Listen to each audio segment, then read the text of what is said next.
Hello everyone, and welcome to Fictional Vortex. So we are back with an interesting series on what if Naruto had the power of evil eye. But before we start, I just want to remind you to please subscribe to my channel and hit the like button if you enjoy my content. Let's start the story. I woke up in darkness, sticky and sore, red. Something was spinning, black shadows contrasting scarlet light. My eyes felt crusty and dry, my bones heavy and drawn out, compressed and hollow. My breathing was shaky and I was sure I had a concussion, or at least a hangover. Mind wholly blank, I pushed myself up from the floor, eyes scanning the hardwood floor beneath my smooth hands. Sticky, hot, and wet, something rubbed into my fingers and palm. Confused, I sat up and leaned back against the wall, raising the hand to my face. And through my fingers, I saw them. Two still bodies in the harsh moonlight pooling through the window. They're dead. It was obvious, somehow, though I had no idea how. My breath hitched for just a second, but that was all. I had seen dead people before and gore besides. After you've seen a deer get pulverized by a speeding train and become so much pink mist dotted by chunks of flesh and bone across the landscape. Regular gore just didn't stack up all that much. This wasn't even that gruesome, aside from the already coagulating blood coating the floor. So it wasn't my blood. That was a relief, at least. That I wasn't hurt. Hard to care about complete strangers in a situation like this. Probably in shock, to some extent too. If there was an emotional element to go with the dead bodies, if I knew them, I was pretty sure I would have been more bothered. As it was, there was just a detached part of my mind at the wheel, overlooking everything calmly and coolly. Had there been some kind of accident? They were just lying there, in the middle of the room. The conspicuously Japanese room. What the fuck? Where was I? Standing up on shaky feet, I made my way over to the dead dark-haired couple, stepping around the blood, absently wiping the coating on my hand onto my pants, my full attention glued to the mysterious corpses. Adult. Wearing relatively plain if somewhat traditional clothes, no jewelry or other markings. So probably not Yakuza or anything. Slim and quite fit by all accounts. And definitely larger than me. That was unusual. They were definitely Asian, too. And I had never met an Asian larger than me before. I wasn't gigantic, but I definitely towered over the average Japanese man. Wait. My hands looked all wrong, I realized, staring at them again. They were too small. I was too small. What the fuck? I repeated again, realizing finally how high-pitched my voice sounded. Shaking my head, too wrought by confusion and apprehension for any clear thinking, I get up and turn my back to the unknown dead. They have nothing to do with me and my plight right now. I need to get out of here And what? The house feels like a maze, my thoughts as a whirl as my steps, eventually finding my way out onto a packed dirt street. A cruel moon hangs high in the sky, peeking down from behind thick, turbulent clouds onto the low rustic architecture, hammering home that it's not just the house I was in that's completely alien. Vaguely Japanese wooden gates and walls enclose the street, adorned with adorned with a painted white and red fan. The clouds subside, leaving the full moon to shine down in all her glory, revealing the numerous dead littering the streets and corners like leaves in autumn, dyeing the sand red and splattering the white walls with their lives. No, maybe this is all just some fever dream. My head is pounding as if I have a concussion. No reason to trust my senses. I collapse to my knees and close my eyes and try to just breathe, trusting the inhale that expands my chest and torso to tell me if there was anything wrong with, slowly cataloging the various sensations pressing against my senses until I felt relatively centered and fine. As my eyes opened with a final, shuddering exhale, that sensation of surprise was there, telling of having successfully entered meditation, however momentarily. Sighing and seeing nothing change, I looked up at the starry sky above, ignoring how it seemed to spin, knowing that that was just in my head. It took a long while for me to find a familiar stellar formation, but it looked wrong too, somehow. I looked down again, accepting that it was in fact the Uchiha fan painted on the whitewashed wall before me. After all, if the Big Dipper was inverted, then sure, why the fuck not? I was somehow in the Naruto universe. Shit. Fuck. What the hell? I am become Uchiha Sasuke. Somehow. I wasn't born as Uchiha Sasuke, and I certainly didn't remember dying as someone other than Uchiha Sasuke before this. But nonetheless, I was undeniably Uchiha Sasuke from the Naruto series right now. Oh, and no, that still didn't feel right. The whole Uchiha clan, sans myself, has just been massacred the night before by my older brother, Uchiha Itachi. It was a setup and story I was more or less familiar with, if not quite as intimately as the reality of the situation should have called for, leaving me in a confused mess on the streets until Anbu personnel responding to the massacre had eventually found me and taken me to the hospital, where I was currently trying to figure out how and why the hell I was suddenly here. So, enter Sasuke. Me, seated on a hospital bed. Sasuke-kun, are you alright? The nurse asked again, for the nth time. I looked at her and she didn't quite flinch as she met my eyes. HN. Wasn't that what he always said, or was that fanon? I was pretty sure I remembered his general demeanor without problems, though. In short, he was a bit of a loner. At least acting the part of an antisocial jerk shouldn't be too hard. I was practically one since before whatever all this was, anyhow. She gave a strained smile, nodding with understanding. If you need anything, we'll be just outside the room, okay? On the one hand, I could understand her worry, staring at her retreating back, given all that had happened to Sasuke just now. His entire clan had just been gutted in the streets and in their homes, leaving him orphaned and alone. Hell, I would be worried about Sasuke's mental health at this point. But at the same time, it was aggravating being treated like the however old child my body was when none of it really mattered to me. I grimaced, lying back down to stare at the ceiling. The whole Uchiha clan had been massacred, but it didn't really concern me. I hardly even knew them. But I had been somehow thrust into this mess, completely out of place and untethered from my old reality, leaving me just as lost and displaced as the real Sasuke must have felt when this had happened to him. Real Sasuke. What did that make me, then? Some kind of counterfeit or replacement? Did he snap and break from the trauma? Should I or shouldn't I feel something in his place? What was I even? Was there some greater purpose behind my being here? What the fuck? I whispered again for the nth time, marveling at the absurdity of the situation. Then, I wondered at my voice again. Quadruple A, ah. It wasn't the voice I expected. The voice I knew from the Japanese anime. Then again, no one here spoke Japanese, so. Still made no sense. None whatsoever. Why me? I was familiar with the franchise and story, but really mostly in a tangential sense, having consumed staggering quantities of fanfiction based on the original story once upon a time, something like a decade prior to whatever it was that had caused me to awaken as Sasuke. Sure, I watched the anime back when it first aired, religiously checking Datbayo's website every week while waiting for the Part 1 fillers to end and for the anime to get to the time skip.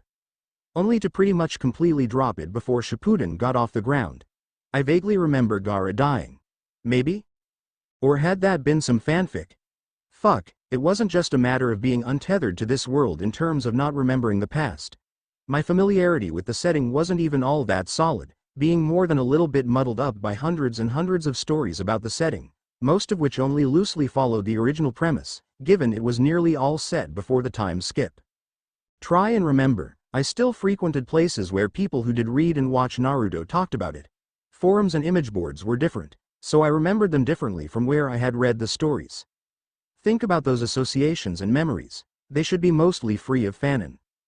There was something about making a better Rasengan with elemental power or something, maybe? A bunch of people died. There was some dude with ridiculous eyes and orange hair, too. It wasn't much.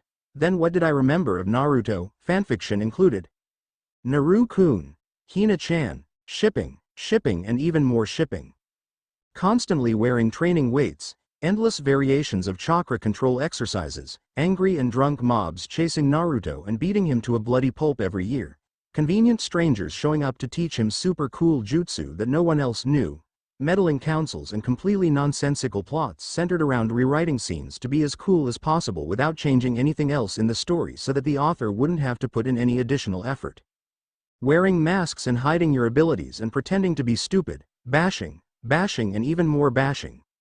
Hell, I still can't use the word precious unironically after how many times I've read the words "Your precious Uchiha" in so many angst-filled rants about the injustice of the world. So it was actually somewhat baffling that I was now Sasuke, rather than Naruto, given how I couldn't remember reading a single story centered on the last Uchiha and how much my preferred reading had tended to antagonize him. I think I might have self-inserted so damn much as Naruto that I actually did hate Sasuke. It was such a damn long time ago, making it hard to remember.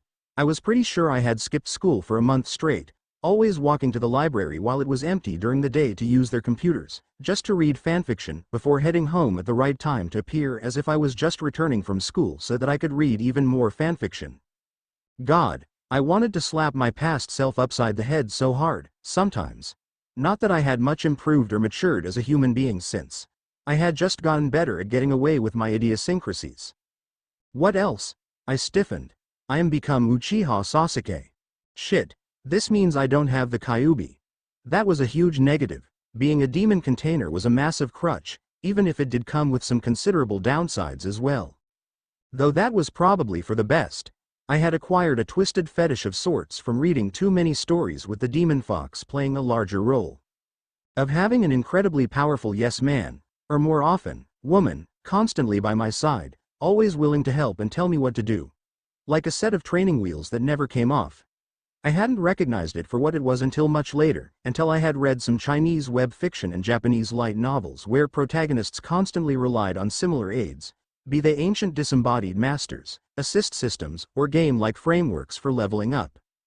It was just cowardice. A crutch for people who had always been told what to do and needed constant emotional and rational support. An easy way out, the same way everything they were familiar with from the real world, that they liked, worked. Being ordered around by parents in school and the workplace and all that, but without all the bits that made it unpleasant at times, before you actually set out on your own. The power you couldn't have in real life without the responsibilities or the risk of actual failure that came with it.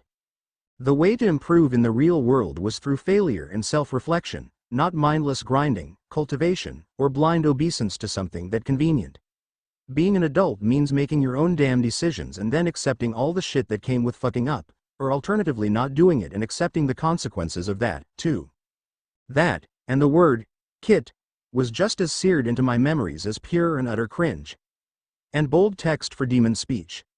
Luckily, actually being here, even if I did meet a demon or tailed beast, I wouldn't have to suffer reading that stuff anymore. Thank fuck for small mercies.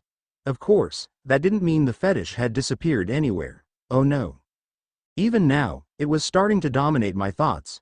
If the Kyuubi turns out to be a super hot demon chick, I'm going to be fucking pissed about missing out on the fox-eared fluffy waifu with big milky Connors. I'd bloody well read the Denarian trilogy, and all the Dresden books, now that I thought about it. Like 4 times in its entirety just because the fallen angels in those coins were pretty much alternate flavor Kyuubis in my mind. I had started to meditate and create a tulpa at one point, until I had discussed the matter properly with someone more experienced with the practice of self-induced schizophrenia, and had accepted that molding a part of my brain to constantly run a second personality of the opposite sex, whose only purpose was to fawn over me, was probably not a healthy thing to do. For a variety of reasons, I shook my head, staring out the hospital window. Was all of this just a delusion? The butterfly who dreamed of being a man, thing.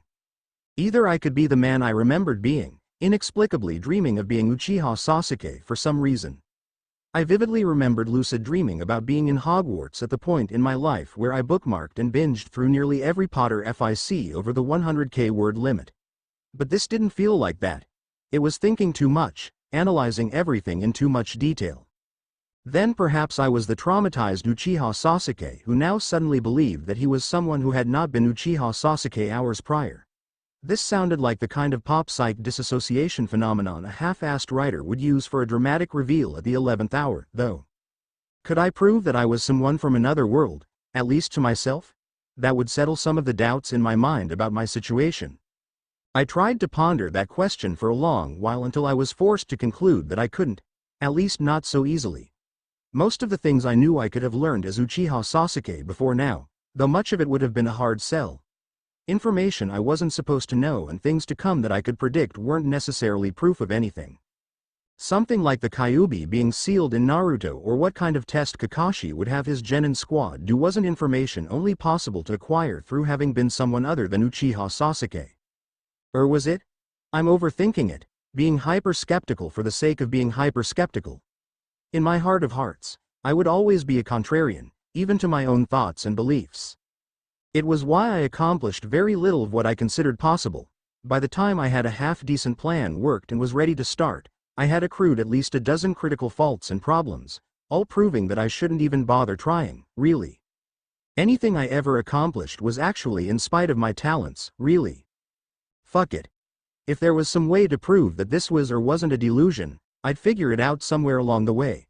It wasn't like I'd stopped thinking about it now, quite the contrary. But as far as my immediate situation went, it didn't matter. I wasn't the type to care about exact circumstances. What was, simply was. I was a good lucid dreamer because I just went with the flow in these situations. There was no point in arguing with observable reality, regardless of how nonsensical, unfair or unlikely it might seem. Regardless of the exact circumstances and reasons, still shrouded in mystery, from now on I would be Uchiha Sasuke. Wherever I went, everyone walked on eggshells around me. People kept their distance, but pointed me out, always, whispering when they thought I couldn't hear. I could tell that not everyone had liked the Uchiha clan, but following the massacre, the looks of pity overrode all other feelings as far as the public went. I had half expected getting to meet some of the higher-ups of the village in the days that followed, but it turned out that I wasn't that important in the grand scheme of things. Still important enough that despite being an orphan I wasn't having any problems with just moving on. Probably some kind of clan privileges that I just didn't know or understand properly, allowing them to self-govern and tell the rest of the village to fuck off when it came to internal matters. Then again, Naruto was an orphan and he had a fair bit of freedom, too, so who knew? The only person who visited me in the hospital to inform me of what had been going on was some distant relative who worked in some administrative position in the village. The second or third cousin of my father's second cousin. Apparently. He really only wanted to inform me that none of the other Uchiha had survived and that Itachi was the presumed culprit in the ongoing investigation, but so far they had no leads on him. Which made sense. I had been tight-lipped until now, too strung up to even try speaking to anyone. Hell, I technically didn't even really know if Itachi had killed everyone. I certainly hadn't witnessed it with my own eyes. For all I knew until this relative explained and unwittingly confirmed things for me, Itachi hadn't necessarily existed as anything other than a figment of my possibly shattered mind, either. I hadn't been certain whether to be relieved or worried that I had been right in nearly all of my assumptions until now, so I just kept quiet. I answered most of the time, and just as the nurse had, this relative would squirm before me. Playing the part of the moody Avenger certainly came easy when all who could have recognized the act for what it was, were dead or on the lam. He had even quietly suggested that I could go live with him, that the inheritance from the clan would keep me comfortable for the rest of my life, somehow managing to sound honest and without a speck of avarice as he told me so. But, what did I want with this life? Bad question. I had never had many desires in my life beyond my own thoughts. I was the quintessential man Rudyard Kipling and Alan Watts warned about. Always thinking.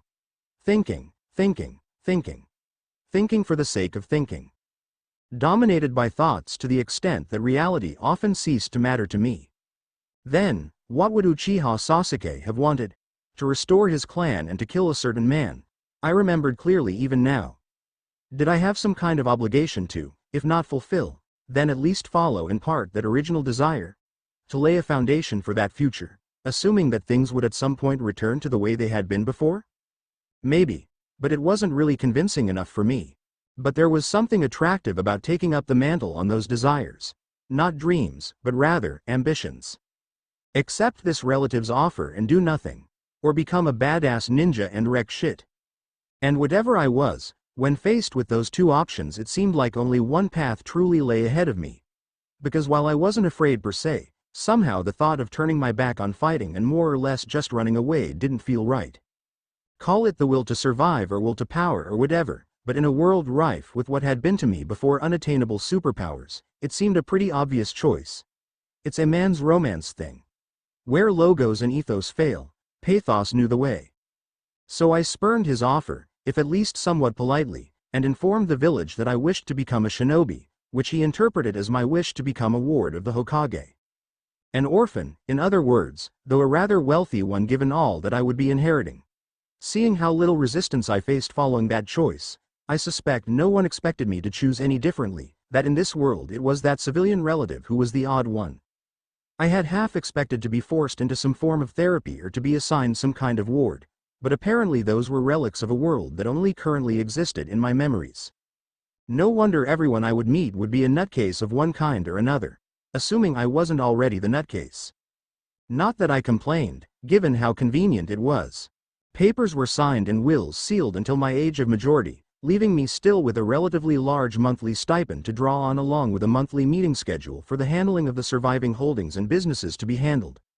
As it was, I was leaning towards simply selling off everything to avoid the hassle, but for now I would wait and see. Though I did find out that a lot of my situation was made more clear-cut by the fact that I was a clan kid. We apparently operated on a completely different set of rules than the regular population. So, though I was nominally a ward of the Hokage, I very nearly already emancipated, legally speaking at least. So I returned to the clan compound at the edge of the village in the evening of the same day that the village had found out about the massacre, finding it bereft of both living and dead, but otherwise untouched. The corpses of my clan had been removed, but the dried, blackened blood and signs of battle lingered still. I spent the 3 days simply cleaning everything, not knowing what else to do. If I hadn't been so utterly detached, I'm not sure I would have mentally managed with handling it all on my own. No one approached me, and outside of the times when I used whatever money I had found to buy food and ventured into the rest of the village, I never really interacted with anyone either. It wasn't until a week later when someone showed up to look for me in the form of a silver-haired man wearing dark slacks and a green flak vest. Sasuke. I paused, looking up from where I had been piling up the ruined paper screens that would need to be replaced, of which there were many. Some had been torn and broken, some had been cut, while others had been soaked in blood and otherwise ruined. He blinked as our eyes met, and for a pregnant moment he seemed as if he too wanted to shy away from my gaze. But then he cleared his throat and forged on. Sasuke, you haven't been coming to the academy, is? The adult licked his lips, suddenly unable to finish the question of whether I was all right. I forgot, I answered. It was true, from a certain point of view. I had no idea where the academy even was or when my classes took place. Gloomily I realized that I had no recollection of what I must have already been learning there until now. How long had I been there, anyway? This could be a problem. Well, why don't you come with me now? We're about to start the afternoon taijutsu lessons soon. If we hurry, we'll still make it on time, he suggested. I glanced at the pile of screens before shrugging and putting my hands in my pocket. The teacher, Mizuki, the guy who would trick and very nearly murder Naruto in the future, I now realized with some amusement, smiled weakly as he nodded and then turned to lead the way. Honestly, there wasn't much cause for worry that I wouldn't be able to fit back into the academy. We were still only being taught the very basics of the basics when it came to everything, even as I gathered that my class was in its 3rd year of education. So if I couldn't the exact technique necessary for throwing a shuriken, it was hardly even a blip on the sensei's radars. Or rather, when I did do less than best in class, the pitying looks from the senseis clouded them from seeing the truth. Uchiha Sasuke had been better before, but he had obviously just been traumatized by the massacre of his entire clan. So no one pushed the matter.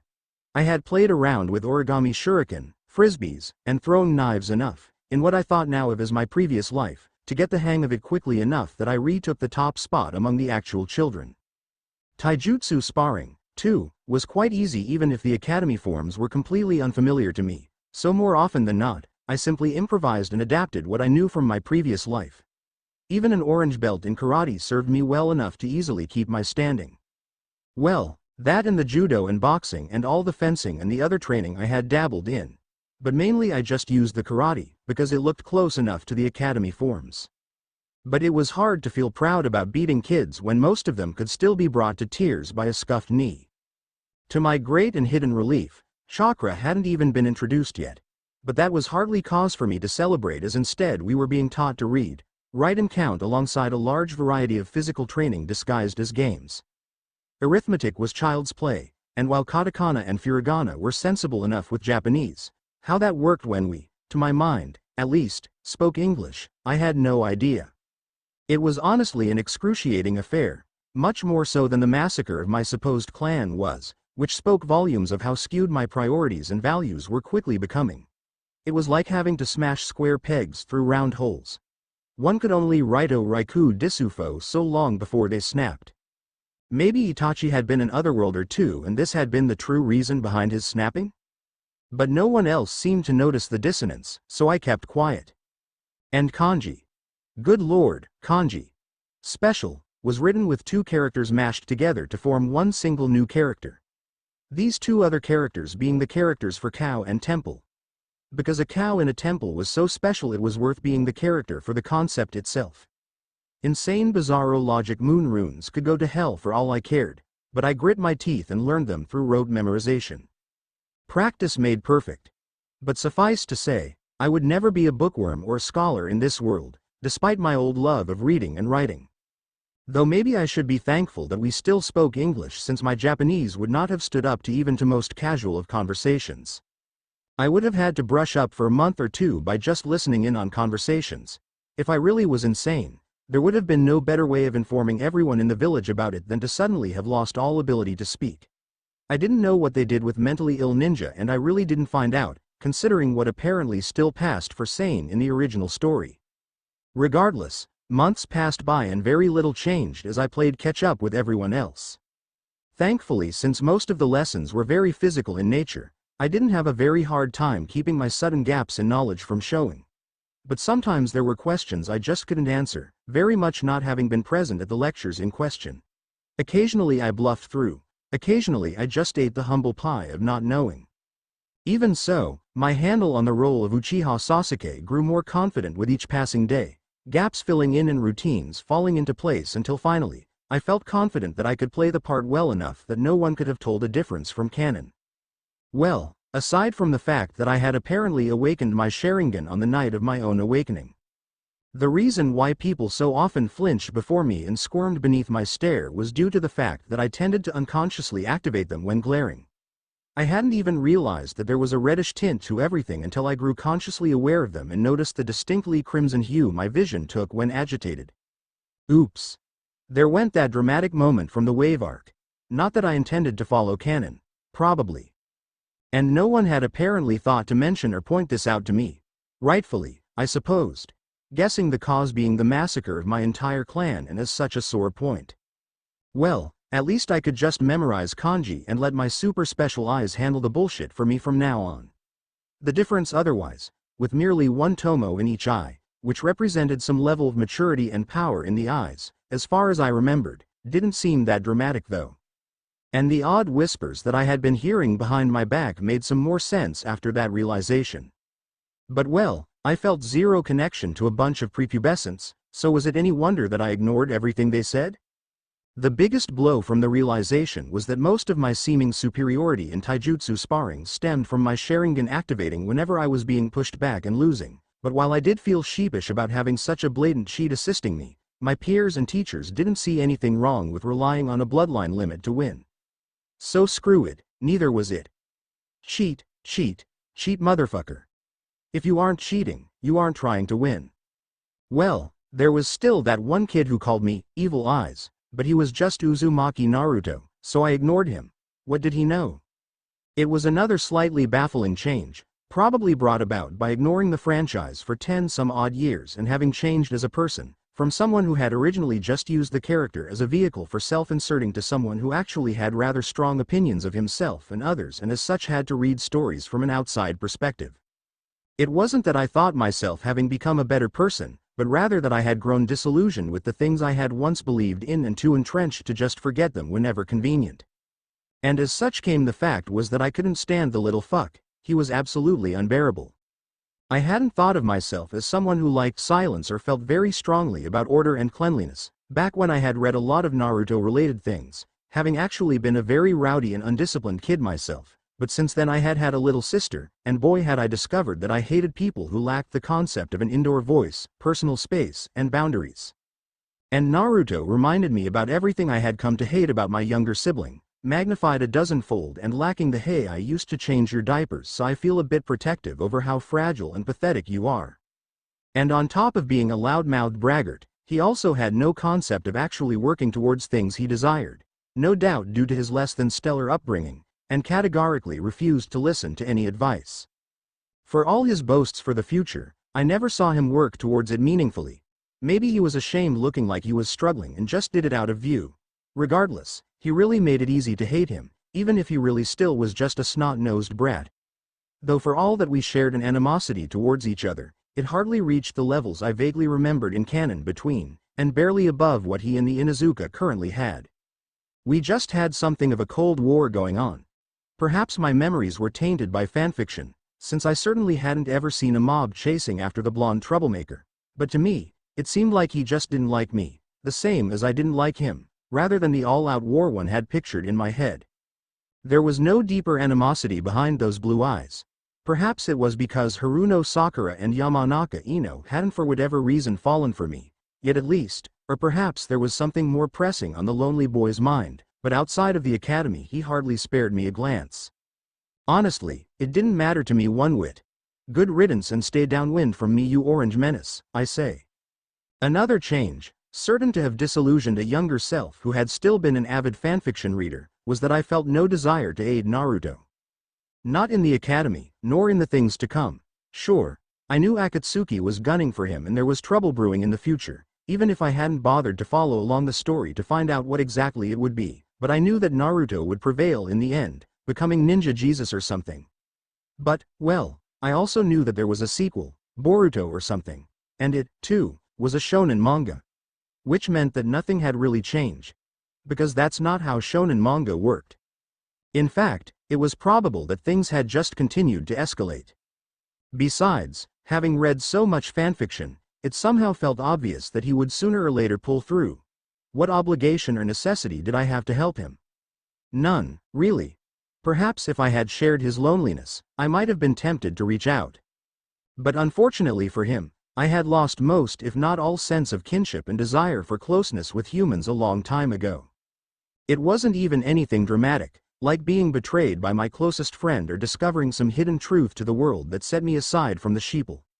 No, all that had happened was that the internet had proved so utterly superior to all other forms of socialization that I had tricked my brain into not caring that I was functionally alone all the time anymore until the need for real socialization had atrophied so much that I just didn't feel it anymore. Which says something about the generations raised on the internet, Maybe in a few years, once I settled in and became more certain that I wasn't just some temporary manifestation of an alternate personality or stuck in some fever dream, and my brain chemistry reset back to normal for locals levels, the desire to mingle like a human being would resurface. Who knew? And it wasn't that I couldn't admire his strength of character in the face of such overwhelming hatred and disdain. In his position, with a much wider worldview and more experience with dealing with life, I might have been able to stick to my sanity, but he had none of that and still stuck to his guns. Admirable for sure. But that was one thing, and his utterly repulsive personality was something quite different. Get thee hence, orange menace. Downwind of me, I say. So for now, I tended to hang around Aburame Shino, since I could always count on our similar looks and disposition to keep myself from standing out in the crowd. He wasn't stupid either, so it wasn't like I looked like a complete genius in class either. Nin. Vanish into the crowd jutsu. Anyhow, I had more pressing issues right now, like the fact that I had no recollection of how to use chakra or the great fireball jutsu. Which I must have learned before now, since I remembered a scene with Sasuke using it over a lake after being shown how by his father. Or, at least failing miserably and disappointing the man. Perhaps there was some of that elemental chakra transformation stuff that had been briefly touched upon in one lecture, or I just needed to be shown the hand seals again, but regardless, I couldn't use it at all as it was. The academy certainly wasn't much help, as only in my second month here did we begin to explore the concept of chakra and hand seals. How had anyone graduated within a year of enrolling with the pace we were being taught at? I had sort of understood that that kind of thing was common among the top tiers of ninja society, when you wanted to be Junin before puberty. Bloody homeschooling and bloody lost memories. I had worried and stressed and agonized over my apparent complete lack of chakra until then, reassured only by my Sharingan that I did in fact possess it. Until the first time we were instructed to perform the ram hand seal and focus our breathing. And then it came rushing in like some great raging tsunami, almost overwhelming me with its potency, my chakra that is. How the hell I had missed until then was something I had difficulty grasping, when even those sitting next to me in class could feel it, creating some alarm and disrupting class for a few minutes. Though the senseis praised me for getting it so quickly, I could feel their gazes on me for the rest of the day. Was this a consequence of the imbalance between my mental and physical selves? I was years older than I was, so surely that would have some kind of effect? Then again, Sasuke had always had potent chakra. It was one of those things I still remembered from reading fanfiction. The excuse so commonly used to justify why Naruto always failed the basic clone jutsu. That his chakra was simply too massive, too powerful, and too potent for the paltry technique, which was also why he could use the shadow clone jutsu so much better. It was just the kind of excuse people who would write about wearing masks to hide their power level would use. That they were just too good for something that they continued to fail in, that others could do. That they were just misunderstood. Because as I recalled observing, in the wave training montage, it was Sasuke whose chakra control erred on the side of too much to stick to the tree, while it was Naruto who had a difficult time putting in enough to stick at all. Well, whatever. Now that I knew what to look out for, sensing my own chakra was child's play. The best description I had for it was the same slight sensation as when the inside of my body expanded and shrunk with every heartbeat. It was something I had done before, practicing breathing techniques based on Tumo meditation, where when I got deep enough into it I could feel the rushing blood pumped into my leg and how my inner thighs sort of expanded on the inside with every exhale with a rush. It was sort of a useless trick I had picked up, like being able to detect my heartbeat in different parts of my body like my left and right hand and measure the delay, or knocking myself out by exhaling powerfully and tensing every muscle. Anyhow, it sort of felt like the sensation of blood rushing within my body, just more potent and easy to feel. Of course, it still only worked when I was using one of the hand seals and focusing on my breathing, which was rather annoying and something I would definitely work on. It was one of the observations I had made about the series fighting, that the use of hand seals to use jutsu was a massive handicap and made switching fluidly from taijutsu to ninjutsu or genjutsu very cumbersome. What was the point of jutsu if it took 100 hand seals when in the time I could just as well put a knife or a dozen through someone's eye? But I knew it was possible to do away with them, at least to a degree. Wasn't that exactly what the Rasengan was? Or more relevant to my current situation, the use of the Sharingan? Sealless use of chakra? It was especially relevant to my interests because I had a difficult time telling when it was active and when it remained dormant, despite the crimson tint I had observed. It was as if every time the excitation flipped a switch in my brain, it put me into a laser-focused state of mind where everything else fell away in the ultimate state of flow. But it did neatly explain why my energy levels at the end of the day varied so much, depending on just how challenging the day at the academy had been. I had at times been walking around with my copy wheel eyes spinning for hours at a time. Not so often during sparring mind, but rather when trying to learn how to read and memorizing ridiculous kanji. So embarrassing. As such, lacking anything to do and left to my own devices in the old Uchiha compound that I had inherited and cleaned up to the best of my ability, I spent my time sitting and going through the hand seals taught to us and trying to familiarize myself with my newfound and eminently tangible life energy. So fucking cool. It was like how I distinctly remembered that in 5th grade one had decided that I wanted to be able to move my ears after my father claimed that I couldn't do it unless I had been born with the ability. The notion had pissed me off, so I had spent the rest of the year trying to figure out how to move the damn things. It wasn't anything dramatic, nothing like Ace Ventura in that one movie that had inspired the conversation, but I did eventually figure it out to an extent. Years later I did the same thing to learn how to feel my own heartbeat when I started dabbling in meditation and breathing exercises. It took me about another month to learn the exact feel of my chakra and to become familiar enough with it to start playing around. It wasn't entirely independent study either, since it seemed like the academy was starting to focus on just that as well now, so at best I figured I was only ahead of the curve.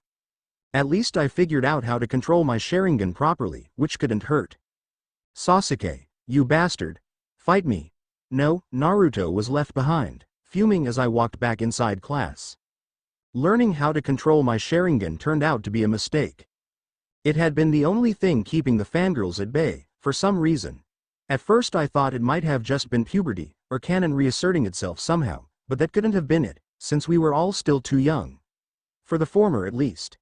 As for the latter, too much had already changed, so I wasn't particularly worried about some force of narrative causality rearing its head anytime soon. No, it turned out that whenever I had stared at them with annoyance my Sharingan had scared them off. Now that I had learned to control it and didn't want to waste the chakra, or memorize their faces with photographic clarity, which really was too horrible to describe. They took it as tacit approval to approach me at every opportunity. By the time I had realized my error, it was too late, as by then they connected the dots with the Uchiha massacre, my newly awoken mysterious power, and suddenly my previously antisocial behavior and rudeness became something mysterious and cool. I know it makes no sense, but kids are stupid. Maybe I could have warded off their interests by doing something differently, but by now it seemed that they weren't changing their tunes about worshipping Sasuke-kun as the hottest thing ever. Shino was still as reliable as ever, especially since I could count on his social ineptitude and apparent coldness to shield me from the most stubborn of idiots who couldn't take a hint during class. But Shino, I want to sit next to Sasuke-kun. I will not move. Why? For I have sat in this place all day and do not wish to relocate. The distance and angle to the blackboard optimal for my taking of notes and continued excelling. Definitely my MVP. It was hard to understand why I hadn't thought much of him before now, but maybe that was just the difference between reading something and living it. Or then again the decades gap between my Naruto fan self and my current self. Akamaru was also alright, but I had always been an animal person. I had had Cocker Spaniels, mixed-breed Labradors, Polish Tatra sheepdogs, and Havanese dogs, who all had fairly similar cranial structures to Akamaru, and they all had the same floppy ears, too. The ninja dog might look like a cuddly Havanese right now, but I knew he'd eventually be even bigger than the Tatra sheepdogs, which was just plain cool. It was almost enough to make me wish that I had awoken as Kiba instead, though his fighting style always seemed pretty lame. Also, his sister had a mimetic, hot girl status in fanfiction, I vaguely recalled, so maybe I could try my luck with that a few years down the line since I hadn't been born as dog breath. I still hadn't even started growing any hair down there, so I doubted she'd even give me so much as a second look right now. Kiba was. He was Naruto, but with even worse personal hygiene. Well, even if Kiba considered me a jerk, Akamaru would bark up for me and keep him off my back like the true alpha he was. But Shino. The pest whined. I sighed and opened my eyes, giving what I hoped was a baleful glare at the bothersome individual, only to sigh again as she squealed when our eyes met. Do you wish for me to give my away place, Uchiha Sasuke? Shino asked, noticing and probably misunderstanding the byplay just now. No, stay. He stared at me, implacably from behind his dark shades before giving me the smallest of nods. Very well. I think he was pleased as we continued to ignore the cacophony around us, until finally Iruka returned from lunch break to rein back the madness. All right. Sit down everyone. No one listened. Naruto jumped up on a desk, shouting loudly something to Sakura while she and Ino loudly argued about something. I said sit down and shut up, Naruto, that goes for you, too. My ears hurt. Even though I reasoned that sitting as far away from Iruka as I could would help save my poor eardrums, it didn't seem to be working as well as I had hoped. Tuning out the rest of the show by resting my closed eyes against my hands, I simply focused on my breathing. Counting breaths, heartbeats, and slowly cycling the chakra within my body. Deliberately. Intently. A little bit, then a little bit faster, then slow it down. Under control. It was like a muscle that needed to be worked, I reasoned, so I worked it whenever I could. Alright, now starting today we'll be learning our first jutsu. Iruka's words brought me out of my meditation and I looked up, hiding a satisfied smirk behind my bridged hands. Finally. It's the simplest of the three which all academy students will be expected to master by the time they graduate and the basis for the other two, the transformation jutsu. Basis? The hand seals are dog, boar, and ram, like so, Iruka lectured as he showed. During which you must gather your chakra and then imagine the appearance of whoever you wish to replicate. The end result of which should be this. There was a puff of smoke and as it cleared, Iruka was gone and in his place stood one of the other teachers we had, normally for outdoors taijutsu lessons, to the great awe and excitement of the class. What did he mean basis? I thought the replacement and clone jutsu were their own techniques entirely. Did this mean that they were the same technique applied in different ways? I considered turning on my Sharingan to take a closer look at how Iruka had done it, but hesitated. Would that copy the technique and rob me of the more intimate knowledge I could acquire from learning it properly? It's a common technique, I could copy it any time I want.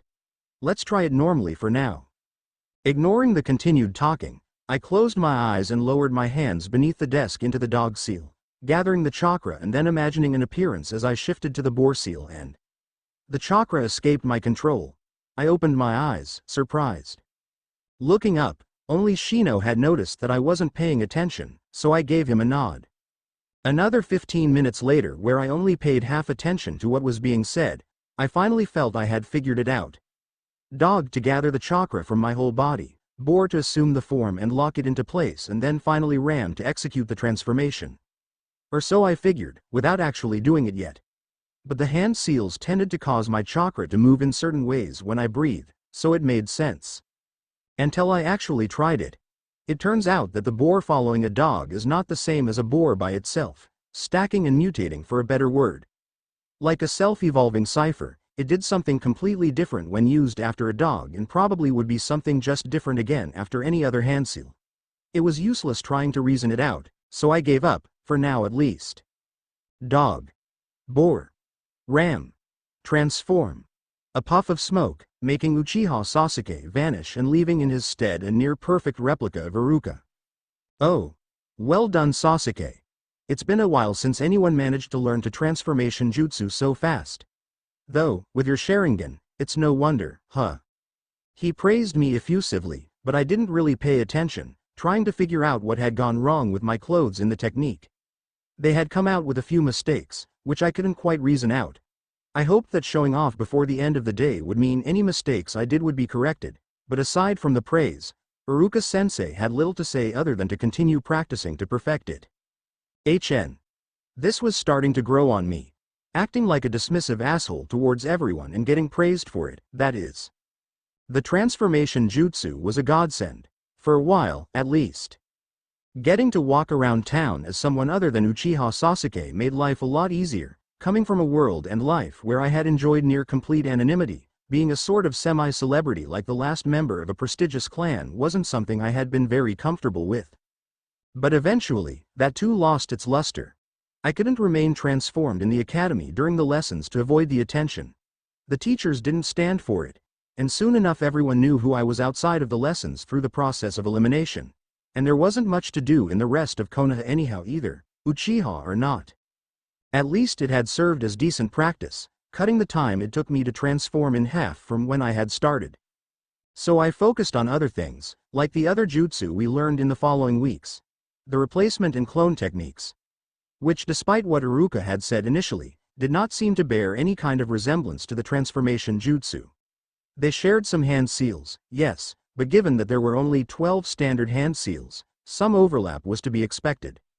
But the order and use were completely different. As far as I could tell, they were nothing alike, the small blurbs in their textbooks which Iruka had seemed to be citing aside. He had almost given up in his frustration and used the Sharingan to copy them. I had for some reason thought they all only required the simple ram seal, but apparently, they all used multiple seals. I could have sworn that Naruto in the anime had only used a single seal when he tried, so perhaps that was something we would be learning later. I had hoped to figure out exactly how the techniques worked and perhaps get rid of the hand seals by imitating the way the chakra moved by itself. Like reverse engineering it and then becoming able to do it naturally. But turns out wasn't quite that easy. The hand seals were the big muscles of the chakra molding, doing most of the hard work. Most people could, with a bit of practice, learn how to do a backflip. But how many people could do a backflip without legs? It was something like that, I suppose. So far I hadn't found anything or anyone who could explain why hand seals did what they did, nor why you had to focus your chakra in certain ways for certain techniques, but I had deduced that it mattered quite a bit after I used my Sharingan to copy Iruka's clone technique. It had been on accident when I had been staring at my own body while trying out the different hand seals again, when I had seen it happen, and it had come as a sort of relief.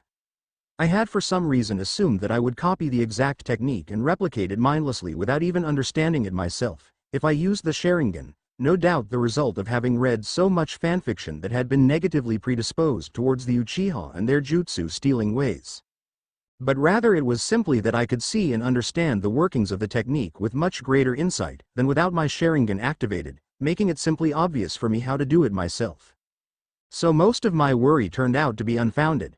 I could see the way the Chunin compressed and swelled his chakra, the deliberateness and timing of each hand seal, and how the transformation rippled out much more smoothly than mine own had, and immediately it had informed me of how I could improve my own technique. It wasn't as if I couldn't do it the wrong, or rather, more amateurish way I had been doing it before anymore. But it felt silly to do so. It was difficult to explain just how more profound my understanding of the jutsu had become from merely seeing it once through these eyes. Like the difference between being handed an unknown tool and trying it out awkwardly, and then actually being shown how to use it first. Feeling as if I had been carrying a wheelbarrow by hand, rather than pushing it on the wheel. Like realizing that I could peel a banana, rather than eating it whole, or using my hands to open a soda bottle when I had been using my mouth and teeth on the cap the whole time before. Obvious yet compelling realizations, which made me feel really stupid for not getting it immediately. It was like having been granted eyes when before I had been blind. The Sharingan really was bullshit. But, as expected, none of that understanding really carried over to any of the other jutsu I knew, despite the supposed crossover between them, which I supposed a slower, more general understanding acquired through legitimate training would have conferred. So I set about trying to practice the clone jutsu as often as I could to reverse engineer it to see if I could apply its improvements to the other two techniques without having to copy them, too. It reminded me a lot of Kotori Shinto Ryu, one of the oldest surviving Japanese sword schools, and the way students were taught there. I was by no means an expert or even anything more than passingly familiar with the style and its history, but I had stumbled with the school and its practices in the past. There was very little instruction per se during practice, but rather prospective students were expected to sit by the side and observe their senior students who were performing the various kata in pairs. Then, once they felt confident, they would get to try their hand at doing them and perhaps receive some corrections from their seniors and teachers.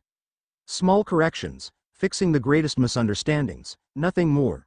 Because in the end, the point was for the students to develop themselves, spiritually, until they could quite literally steal their seniors' moves and use them properly themselves. Their own words, as far as I remembered.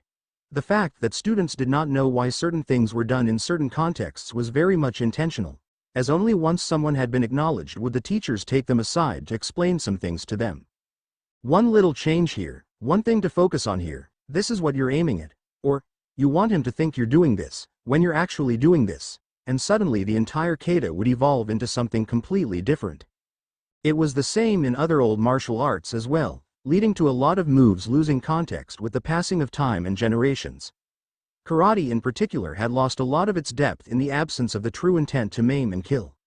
I could appreciate the method for developing an independent understanding of the martial arts, shuhari, and all that jazz, but it was still an extremely inefficient and wasteful method for passing on skills and teachings within the context of just that art. Western traditions, especially those following the Enlightenment and Renaissance, were much more to my liking, where the emphasis on why was much more distinct. It was one thing to be taught to always strike in a certain way and another to know that the hand was faster than the rest of the body, because it was lighter and thus subject to less inertia, and thus you had to strike in a certain way if you wanted to avoid getting hit in turn by being faster. Still, it was a Japanese setting, so I could appreciate the efficacy of my eyes of insight and their ability to steal techniques. Uchiha strongest, number 1, and it did explain how my throwing had improved so quickly. I had been keeping my eyes activated nearly all the time during shuriken practice for the improved clarity and precision it conferred. By now I must have copied the skills of at least 100 different people, all with varying skill levels, granting me a fairly intuitive grasp of how to throw shuriken and kunai, despite my non-existent interest in the theory behind throwing weapons and how little I trained outside of the academy practice sessions. The original Sasuke had been fairly adept with the things, often using things like Fuma shuriken and ninja wire, wasn't he? I wondered how much of his skill had been similarly acquired. I suspected his had been acquired the honest way and thus acquired a more profound skill with them. Personally, I didn't really see the point. Shuriken and kunai were the common tools of the trade for ninja, filling in the gap between long-range ninjutsu and taijutsu, but that didn't mean I saw much point to using them when there were clearly better alternatives around. At range, throwing weapons were inefficient and inaccurate. There was a reason other civilizations back home all turned to using bows and other tools for propelling projectiles, rather than relying on just the strength of arms, and as melee weapons, they were simply too crude. For gutting someone they were perfectly fine, but if I had to deal with another weapon I wanted something a little bit longer and sturdier. Something with a handguard and better balance. And without the edge profile of a damn chisel. Didn't Sasuke also use a sword at some point? Couldn't hurt to get started on that a little early. I had never been a huge fan of kendo or kenjutsu, but I knew the basic 10 kata for the tachi and kodachi, so that should be enough to get me started. Of course, without a partner, it would be a bit of a drag, but I'd deal. Need to get my hands on shadow clones pronto. They're way too good to pass up on. And while I'm at it, maybe I should consider looking into sealing and other weapons to train with. If the Sharingan's insight allowed me to skip most of the hard work and become at the very least competent in a variety of fields, then all that really left me with was focusing on improving my physical constitution and acquiring mastery in something that I did like. But with my body still that of a growing child, anything harder than what the academy was already putting me through was inadvisable. I mean, chakra obviously changed things, but it still felt only sensible to follow what I knew about biology from before. Shonen training montages were cool and all, but if I could do things in a smart way rather than the hard and high-stakes way, I would obviously rather do that. The most important thing in my mind was laying a solid foundation and to master the basics for now. Being a Junin at 10 was good and all, but I'd rather live to see 20 or even 30 this time around. Or to put it another way, would I rather peak at Junin at 10 or keep growing and be a legend at 20?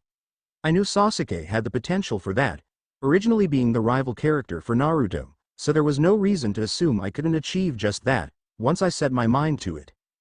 As the end of my first academy year in Konoha began to draw to a close, my plan for how I should train was starting to take shape even if my general plans remained quite shaky. It didn't seem like there was any point to aiming for anything specific, like befriending people or figuring out how and why I was here, so I had more or less fallen back on what I remembered that Sasuke wanted: to rebuild the Uchiha clan and to kill Itachi. Sounded simple enough. That kind of makes sense. Apparently, there was a public library, helpfully called the Konoha Library, where residents could freely look up information. You didn't even need to be a shinobi or an academy student to peruse their books. There didn't seem to be any jutsus or other high-level information though, but history and trivia on the 3 basic academy jutsu was another story entirely. Iruka's words, and the textbook blurbs, about the 3 basic techniques being related struck me funny ever since I had first heard about it, so I had tried to figure it out once for want of anything better to do. And as it turned out, I had started to get a feel for their similarity after a few months of continued practice in and outside of academy hours. They were all really the same jutsu, from a certain point of view. Or rather had all originated from one jutsu and evolved into their own techniques, branching outwards into many different variations and techniques with the years from the humble original transformation jutsu. Just as Iruka had said, the transformation jutsu was the basis for both the replacement and the clone, and one could even say, were taught in order of difficulty. They all did the same basic thing, constructing a chakra shell that replicated the appearance of another thing or person, and as such I thought that in theory you could append all the other, physical clone techniques as further evolutions of the same idea. Or offshoots, perhaps. Transformation was the first and obviously easiest of the bunch, as the chakra shell was affixed over your own body, giving you the most control over it. But because of that you were very much limited by your own mass and volume. You couldn't very well compress yourself down into the size of a needle, and even if you did turn yourself into a house, it'd pretty much collapse under its own weight. The jutsu was just a disguise you donned, that's all.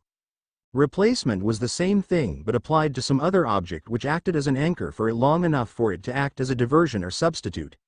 It had no will of its own and had to be manipulated and moved manually if it was to be anything more than a doll. It was actually kind of similar to the puppetry stuff that Suna Nin did, when I thought about it. It did explain why the replacement jutsu wasn't used as much as I had thought it should. It wasn't anywhere near as broken of an ability as I had thought. Many fanfics had depicted it as a very easy and incredibly effective variation of the body flicker jutsu, when in fact most of the high-level variations of the replacement required the use of the body flicker. Kakashi had probably been using it against Team 7 as a way of showing off, too. We puny academy students had to actually set up and prepare it, meaning that we couldn't just magically escape from situations with it if we couldn't actually get out of the situation otherwise. A pity. Finally, the clone jutsu was just the same idea as with the replacement jutsu, an external chakra construct that could be manipulated and used as a distraction. But without something real to anchor the chakra construct to, it just couldn't be as dense. Just as with a transformation too big for your own body to support, trying to make a clone with too much substance. just caused it to collapse on itself like a body without the skeleton to support it. Which was probably why Naruto's always ended up looking like corpses. It actually took less chakra to pull off the clone jutsu than it did either the transformation or replacement jutsus. And without the need for preparing a substitute, it could be used much more easily in the middle of a fight. Still, I couldn't say I remembered them being used very often in canon, since usually just getting the hell out of the way was that much faster. Or using a more advanced form of clone technique. This wasn't something that was taught in class either, because it was old stuff. Really old stuff.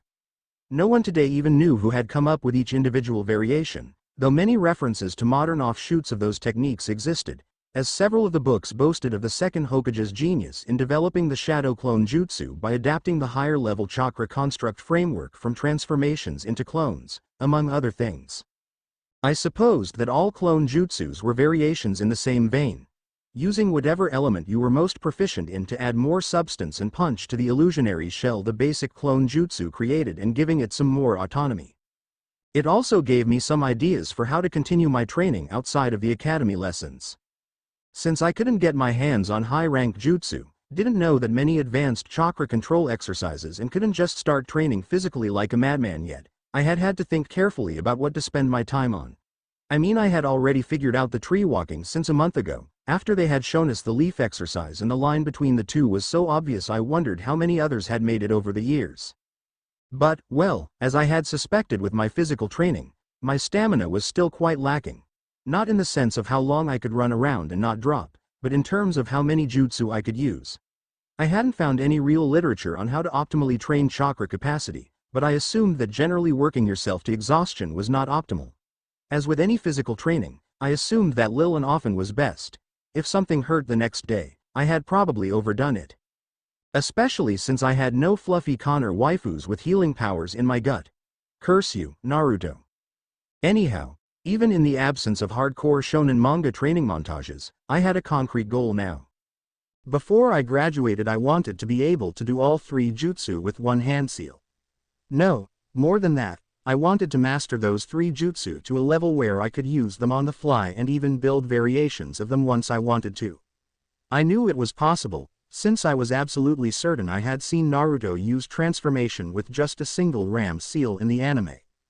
I had first thought that the way to achieve that was to unravel the exact meaning of each hand seal.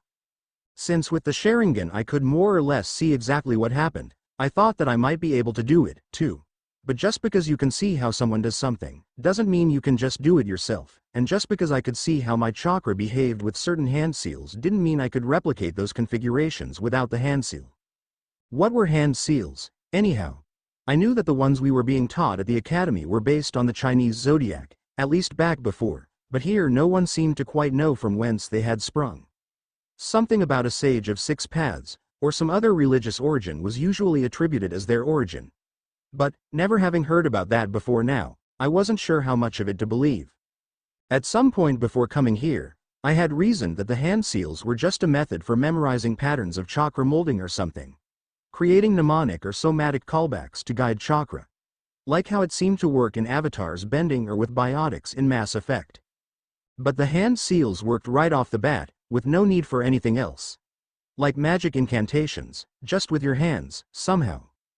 I might have attributed it to some system, a grand, reality-spanning system or something that recognized callbacks and created phenomena in response, but to my Sharingan it seemed like the entire process was entirely local.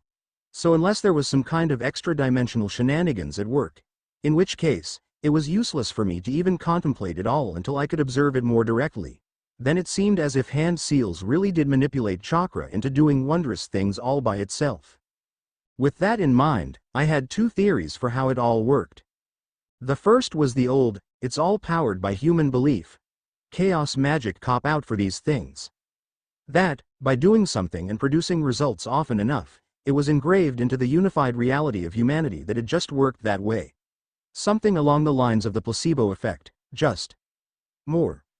Jung's collective unconsciousness, but with literal reality altering for good measure. That by repeating phenomenon often enough, the phenomena correlated until it became causation. Like water running down a rock long enough to etch grooves deep enough, that eventually the water simply always ran that way.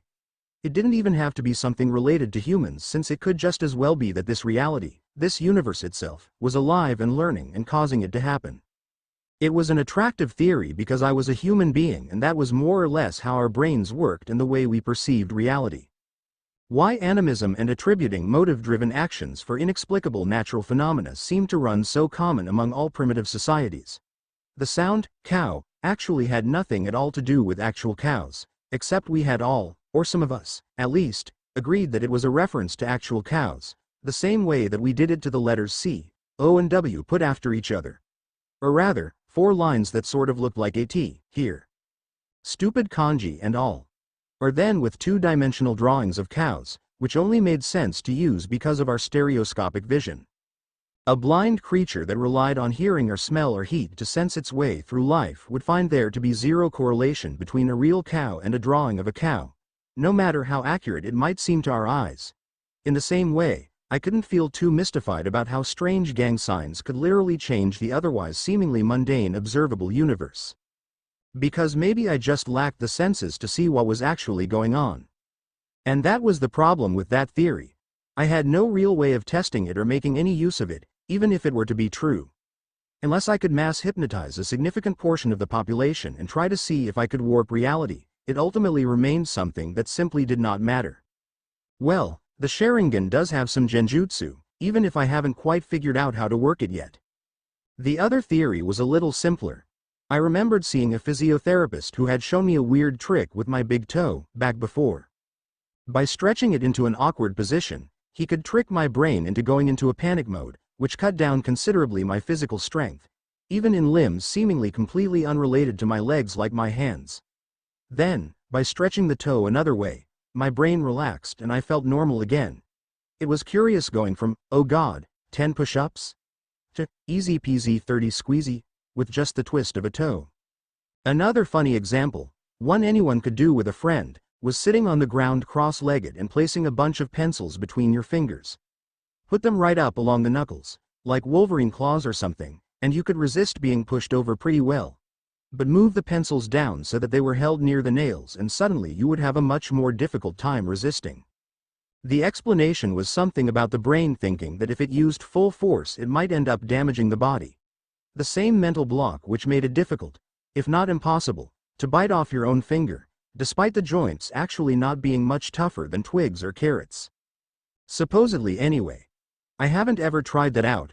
Regardless, by putting your hands, some of the most sensitive parts of your body, into awkward positions, you were sending in signals to your brain, which somehow translated into chakra doing funny stuff by happy accident. I couldn't really explain why it happened, but I could see it happen in real time with my Sharingan. And this was sort of a thing back before too, wasn't it? I didn't remember the specifics, but in meditation, you could do these mudra things and they were supposed to induce specific effects, like enhanced recovery or vitality, though how exactly that was supposed to work I had no idea. Maybe it was a form of routine, like in sports? A form of self-inflicted operant conditioning? So maybe they worked through that same principle, even if that blurred the line between my two theories. Regardless again, it was a fact that the hands were incredibly important as far as the human brain thought. As in, if we had a second pair of hands we wouldn't be able to use them at the same time due to their immense processing requirements along with our already existing pair. As in, it was already difficult to do 2 different things with them at the same time. Like clapping your head while rubbing your belly, or drawing a circle with one hand and a square with the other. And this connection did not go simply one way, as the hands were some of the most sensitive parts of your body. So, just by contorting these immensely sensitive and dexterous digits, my brain was picking up on subtle patterns and details that escaped my non-Sharingan senses and translating that into changes in not only my physical body but also in my spiritual self, giving birth to the ability to manipulate chakra. Like going to the doctor and kicking when he hits your knee with the reflex test hammer, just with fireballs and lightning bolts. And unlike the clap your hands if you believe / it's really reality marbles all the way down theory, I could actually test this and see if it bore results. As the brain is pattern recognition machine. So, if I just keep doing something until it became second nature, I should be able to start skipping some intermediate steps. Because it wasn't my hands doing funny signs that was causing my chakra to do things. It was my brain doing it because my hands first did something funny. So if I just did it enough, I should be able to do away with my hand seals. Like riding a bike long enough that you could take your hands off the steering bar. Which was why I had returned to constantly using the transformation jutsu. It was the basis for the other two, so until I figured out how they had evolved out of it, there was no point in trying anything else. So every day, outside of class, I spent all day transformed into someone else. I didn't just try to transform better by the Academy's standards, I pushed every limit that I could think of. Size, weight, shape, texture, sound, color. I even tried to create things that didn't match up to reality, but I wasn't having much luck with that. If it slipped during training, I reapplied it. If I thought I had aroused someone's suspicion, something which was surprisingly easy to do in a village full of ninja, go figure, then I would break line of sight and transform again. I sought to minimize the amount of chakra I needed. I worked to get rid of the smoke and sound. I struggled to transform into as many things of as many different shapes and sizes and weights as possible. Inanimate objects were hard. Large variation in size was even harder. Getting it solid enough that I could actually punch things with just the chakra shell was really annoying and took way too much time and effort to master. But it was fun practice, with constant improvement.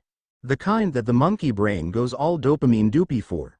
So within a few months, I had started to figure out some of the things I had copied from Haruka's clone jutsu through the transformation, seeing where the logic intersected and where I could apply one thing to another. Some small aspects which I could change in how I constructed the shell around myself, which improved how well it handled stress, or how much smoke there was when I used or cancelled the chakra shell around my body. And eventually some things I discovered with the transformation made me question how my copied clone jutsu worked. It was kind of exhilarating when I finally realized something I could improve on in the clone jutsu from my transformations. Though for all that those two jutsu progressed, there was little I had managed with the replacement jutsu. Simply put, it just seemed so underwhelming in comparison, especially since I knew there were better clone techniques which would fill the tactical slot of a momentary distraction much better. The point of putting something tangible within the replacement was to fool as many senses as possible to enable a counterattack or other maneuver, but it was too bothersome to set up to be worth it, I felt. So while I could do it fluidly, it was still just a cheap trick, more of an insult than anything else. Besides, for the style of combat I was gearing for, it seemed pretty much entirely superfluous. Having analyzed my strengths, past and present and theoretically future, I had concluded that what I wanted to be was a super long-range specialist. A sniper, in other words.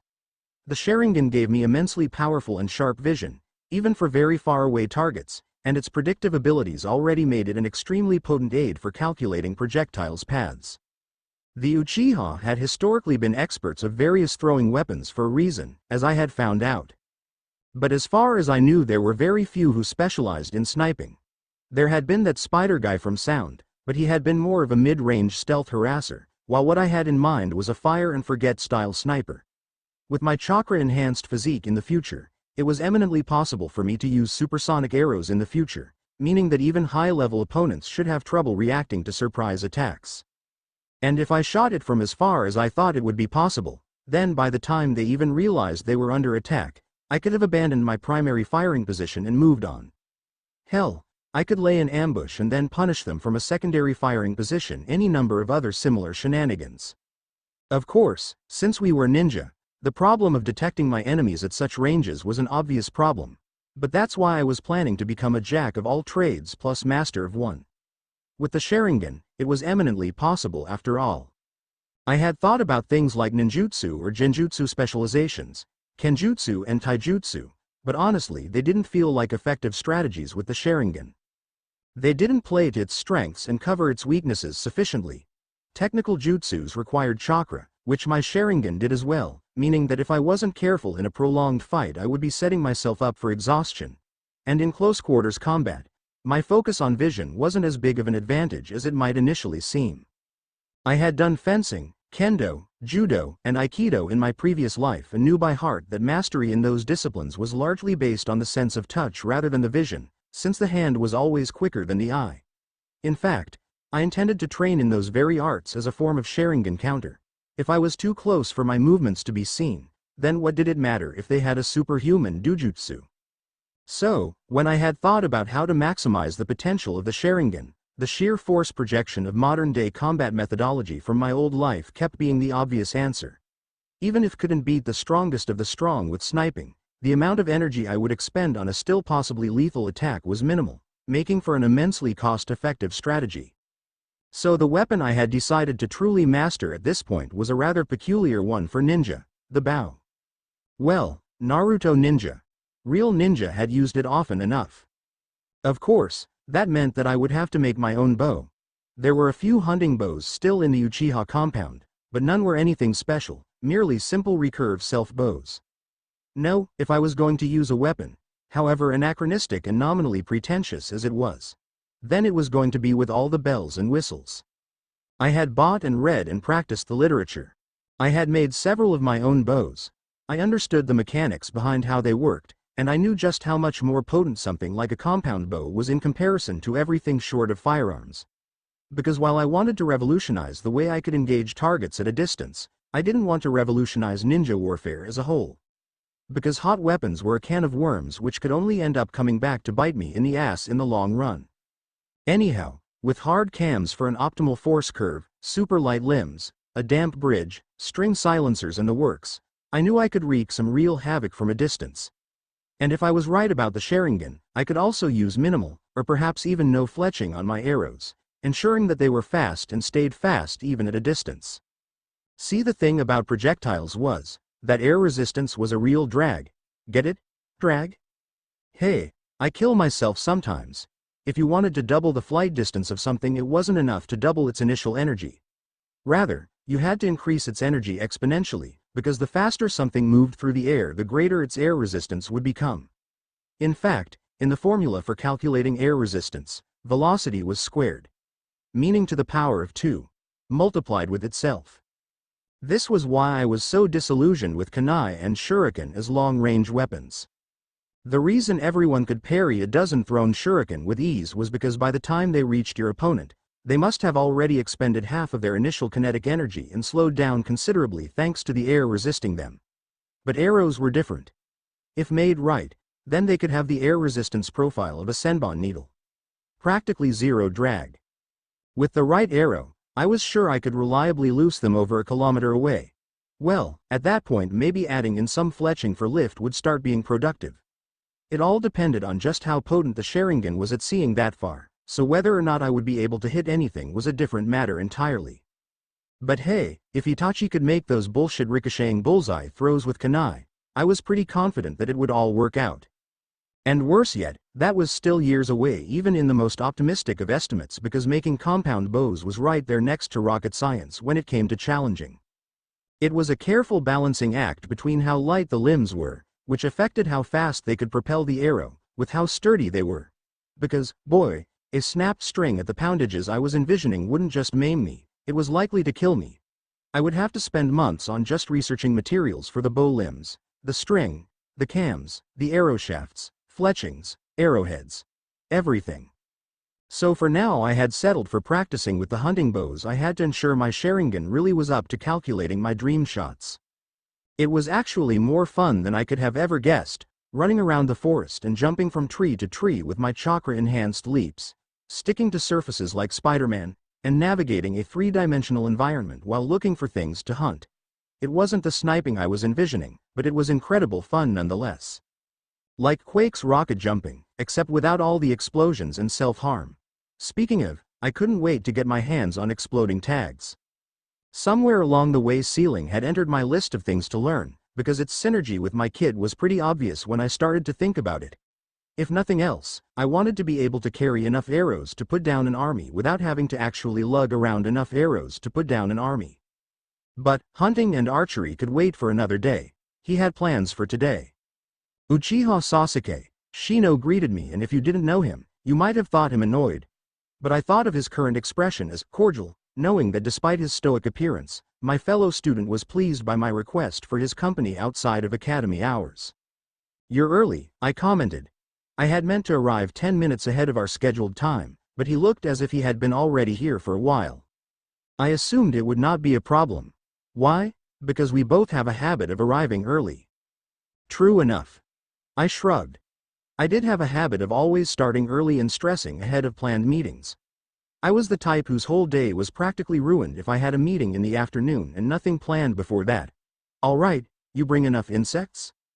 I have brought all of my flight-capable Kakaichu, as you requested, he answered and nodded. Cool. So, what I want to do is practice my transformation at the Uchiha compound.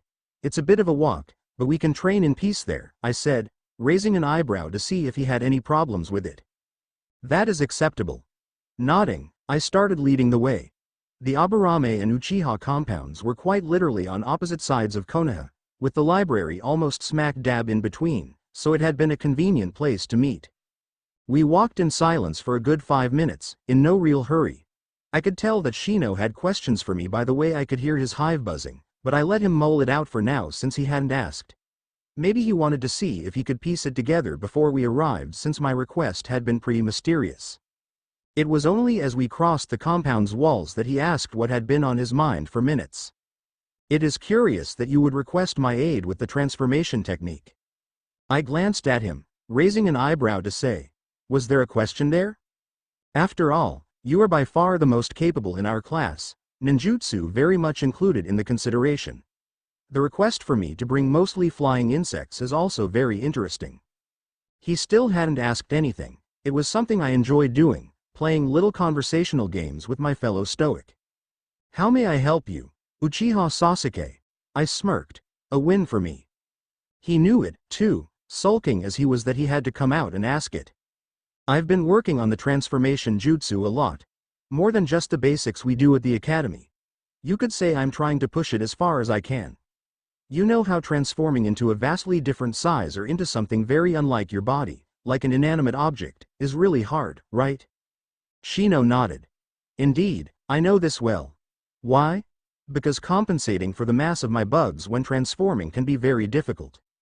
But conversely, by using their mass you can transform into a really convincing adult, or layer a clone on top of a swarm and make it almost independent for a minimal chakra cost, right?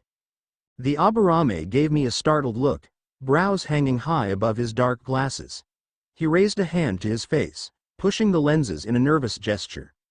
You are very familiar with my clan's techniques, Uchiha Sasuke. I smirked, letting him know he had just confirmed everything I had said. Just guesswork, Shino. As I said, I've been working on the transformation jutsu a lot. Another point for me. He nodded, accepting the loss. Then, I am even more curious to see what you wish for my help with. We arrived at the woods next to the lake where I knew another Sasuke had been shown the great fireball jutsu by his father. Well, why don't I show you? I closed my eyes, bringing my hands together in the dog seal, breathing in a focused manner as I carefully switched to the low bore seal, then finally raising my hands into the ram seal and whispering under my breath, transform. There was no smoke, only a shifting and the smallest of pops as my body changed. My point of view fell down as I allowed the transformation to compress my body. It's surprising how small you can become, if you really contort yourself, especially as a child. Black feathers shuffled as a hooked cruel beak pointed upwards to stare at the now towering insect user. So, what do you think? I asked, my voice warbled and lower than normal, but still perfectly understandable. If Shino had been taken aback before, he was positively gobsmacked now. He raised his hand to adjust his glasses again, clearing his throat. Impressive, Uchiha Sasuke. I did not think it was actually possible to transform into a bird. To think that you intend to master flight of all things. You're making me blush, I replied, shuffling my feathers. But yeah, I definitely want your help with learning how to just that. I had thought about being an eagle or a hawk, but really the ability to talk is just too valuable to pass up on. This was also about the smallest I could squeeze myself down to, too. So a raven it is. I had no idea whether I would actually be able to fly since by all logic my mass should remain unchanged despite the chakra construct of a raven enveloping me, but the preliminary gliding I had tried had been pretty promising. Yes, a very logical decision. Why?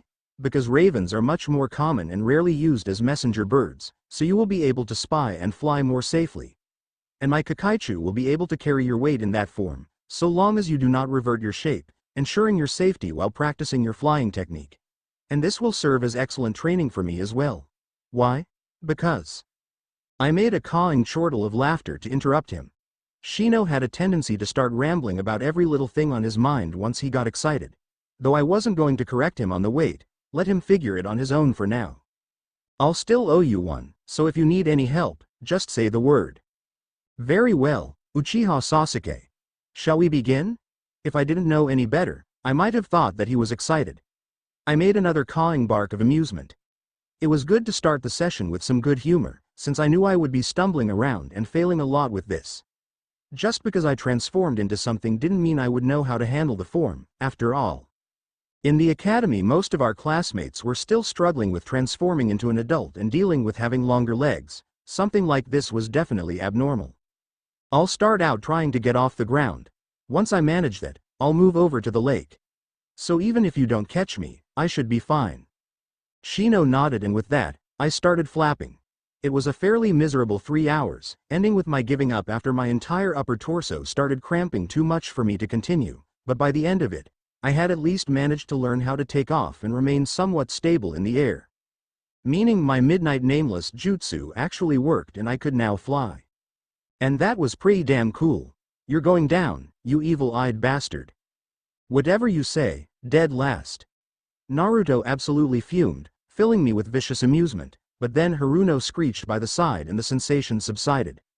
I sighed, shaking my head as I made the obligatory half-tiger seal of cooperation, love and peace and tree-hugging, which Naruto made with equal annoyance, after which Iruka shouted for us to begin. The orange menace blurred forward, fist pulled back as swung at me with all his strength. My hands are hand blades, I reminded myself as I surged forward with arms raised and bent at the elbow, one going to block his wild punch from the inside and the other elbow smashing into his chest in the same instant, just below his floating ribs with all the force of my dropping weight. Open gate, elbow drop. All the air was knocked out of the blonde and even I could see the stars in his eyes for a second. No eye contact. I chided myself, breaking to look down at his torso as I remained in contact, my arms snaking around Naruto to bring him down in an elbow lock against the ground that left my right hand free to draw a kunai. He backed to his senses, eating the dirt, and struggled for a miserable second before I tightened the elbow lock and pressed my knee on his buttock to keep him from squirming. Iruka sighed, raising a hand. Winner. Sasuke. Again the crowd cheered and whatever joy I had derived from winning evaporated like the morning dew before the sun getting up. I offered a hand to Naruto, but the fuming blonde knocked aside my hand amidst jeers. Iruka had to force him to do the half-tiger handseal shake of love and peace before he let Yu step back down from the sparring platform.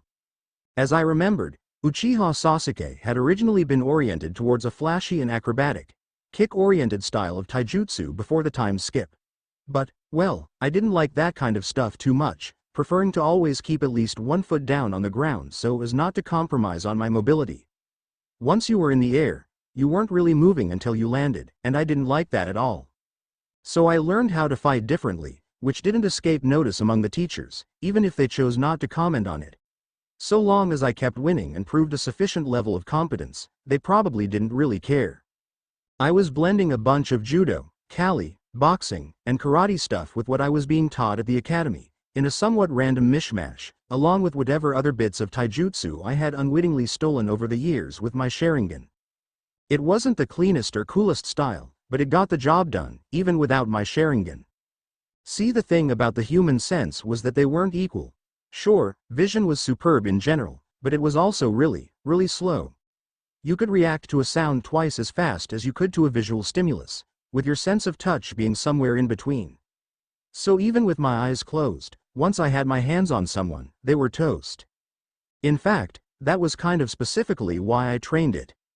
While taijutsu sparring, I preferred to move into what Bruce Lee had referred to as trapping range, where we were too close for proper power punches but not quite hugging each other, where the Sharingan wasn't all that good because it couldn't see half of all the limbs in the fight, often finishing my fights with joint locks, elbow strikes or takedowns. If anyone ever thought to try and fight me that way to negate my Sharingan, they would be in for a rude surprise. See, the thing was, despite how macho and cool punches were, they were absolutely terrible when it came to killing people. Kicks were a lot better because they were longer and stronger, but they tended to compromise mobility and put you off balance, because 1 foot off the ground and in the air. So I preferred to do standing grappling. Most people could shake off a punch so long as it didn't outright knock them out. Few people could shake off a kunai to the back of the head. And, well, those people I would probably recognize on sight and steer the hell clear of. And, what was probably most important in my mind for the future, trapping techniques covered the gap where weapons and jutsu ended, yet flowed in suitably if I chose to close the distance myself. The footwork for cutting with a sword was different from punching, but the hip turn could easily translate into a technique that leveraged or pushed an elbow with a step. I practiced it because it was an unusual, if apparently very effective even among ninja, style just as it had been back before. I practiced it because no one here did. Everything else, the various other ranges taijutsu fights could take place in, I could just fill in with Sharingan stolen technique so that I could fight competently if I needed to mix it up. Jack of all trades plus master of one. The one thing I didn't focus on really was advanced ground grappling, since getting tangled up with someone sounded like a great way to get picked off with ninjutsu or kunai by their allies. Anyhow, fighting with taijutsu strictly unarmed only made sense for ninjas because they usually wanted to keep their hands free for hand seals. But as it was, I wasn't gearing for that kind of style, so it wasn't going to be what I was going to be focusing on much in the future. I'm going to graduate tomorrow, you know, and then I'm gonna be Hokage and you're all gonna be sorry. Naruto was making another scene again, which only seemed to make the jeers and laughter louder. To be honest, I wasn't sure what to do about him anymore. I enjoyed messing with him more than I ever thought I would, probably due to something innate to Uchiha Sasuke, but seeing others pile up on him did get old fast. I vaguely knew that Naruto had failed the genin exams 3 times before he became a genin, but I had never really thought about what that meant. That he had tried to take the exam early wasn't done him any good. Last year his failure had caused his reputation to crash through rock bottom and had crushed his self-confidence for a week, but he had bounced up again after that. And now he was going to try again, running headfirst into an exam he just couldn't pass without outside interference. I had considered testing out early and I was fairly sure that if I really wanted to, I could steal the top spot from this year's batch of genin, getting myself onto Team Guy as the Rookie of the Year with Lee and Tenten, and it was tempting, given how seriously cute Tenten was and what a Chad Lee would become. But, in the end, I valued my free time too much at the moment to start my working career yet. The academy was easy and I still had things I could work on that required more time and effort I wasn't sure I would have as an active ninja. So, I was going to wait and bide my time, that, and weigh my options. I wasn't even sure if I wanted to work with Kakashi, either. He was a cool character and definitely amusing to read, but at the same time, I didn't want to personally deal with him and his quirks. How much had he even taught his team in canon? By the most pessimistic estimates, all he had to offer me was the Chidori, which to be perfectly honest, wasn't all that attractive of a technique. For the sake of my continued functional hearing, if for no other reason. Well, maybe there was a lot more going on off-screen, but he was still a troublesome bastard. That said, Mizuki was eyeing Naruto again. I was fairly sure I still had a year before he tried anything, but it would pay off to keep an eye on Naruto after he failed the exam tomorrow, just in case Mizuki had for some reason decided to move up his timetable and trick Naruto a year early. Well, it's a perfect opportunity to work on my Midnight Nameless jutsu. It was basically still just a transformation jutsu, just as fragile and easy to break. But cool names were half the fun of superpowers, right? Did you see me win, Sasuke-kun? A bouncy Ino asked as she ran up to me, slightly flushed from exertion, with Sakura not 5 steps behind her. Nevermore. Sasuke-kun. They looked at each other uncertainly, before deciding that I was being coolly mysterious. Which, well, I was, but when they thought it, it stopped being fun. Never mind. I spent the next evening tailing Naruto in my raven form, fairly confident that no one was paying me any attention. And as expected, Naruto had failed his exam spectacularly and was now moping around alone at Ichiraku Ramen. I was for a little while tempted to show up as my normal self and I wasn't quite sure whether I wanted to cheer him up or mess with him further, but in the end I remained where I was. Mizuki was a no-show, but I got to observe how Naruto trained out of sight. I wasn't sure whether he normally trained this hard or long, but while his technique and basics were a mess, his spirit certainly wasn't lacking. He was going about everything all wrong, putting in way too much effort into the wrong things and as a result, gained only mediocre returns. But that was to be expected, given how many faulty assumptions and holes in his understanding of everything he was working with. Given a half-decent training regimen, I was pretty sure he could have aced the exam. But, well, I wanted the shadow clone jutsu and I enjoyed watching the blonde little fuck squirm, so this was fine too. I was actually getting a little bit bored when suddenly someone I hadn't expected at all to show up did. Gramps. Oh shit. The Hokage. Time to vamos the fuck out before he noticed me. Probably had already, too. Fuck. Taking off quietly in the opposite direction, I landed in one of the more forested areas within Konoha's walls and transformed back after making sure no one was in sight. Then, transforming into an unassuming-looking woman, I took a roundabout route back to my place, keeping a low level of chakra kneading active the whole way in an effort to sense any nearby chakra sources. For my age, my chakra control was probably top-notch, given all the random forms of chakra control exercises I had tried out, ranging from tree walking to water walking to imitating the way my chakra moved when I used certain hand seals. But it was still nowhere near good enough for me to qualify as a sensor. So when I found the Hokage standing outside my house without having sensed him, I wasn't too surprised. "Ah, welcome back, Sasuke." Politely bowed, suppressing the worry and anxiety bubbling as I spoke. "Hokage-sama." There was a long, drawn-out moment of silence. Then, wondering if remaining transformed was somehow improper, I released the chakra construct around me with a quiet shish. And the look in his eyes seemed haunted, so very distant for a moment. Probably remembering something from his past due to meeting with Naruto earlier, rather than anything to do with me. "Hum.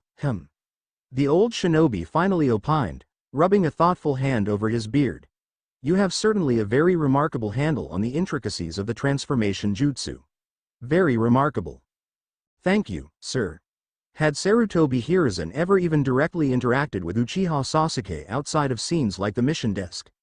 I had no baseline for this moment, outside of the knowledge that he was pretty damn close with Naruto. There was no way the Hokage didn't know about my and Naruto's less than cordial relationship. "Would you?" I hesitated in the awkward moment, looking back to the front door of my house. Did I actually have anything at the house to offer? It was customary to offer tea, I think, but I was pretty sure I had never bought any. The offer had just started to slip out, filling the silence, not by any conscious choice. Maybe there would be something left behind by Sasuke's parents, but... The Hokage shook his head minutely. "No, that's quite all right. But, thank you for the offer." He brushed his beard once more, his piercing eyes intent on me. "This is awkward. It can be a difficult thing, being alone.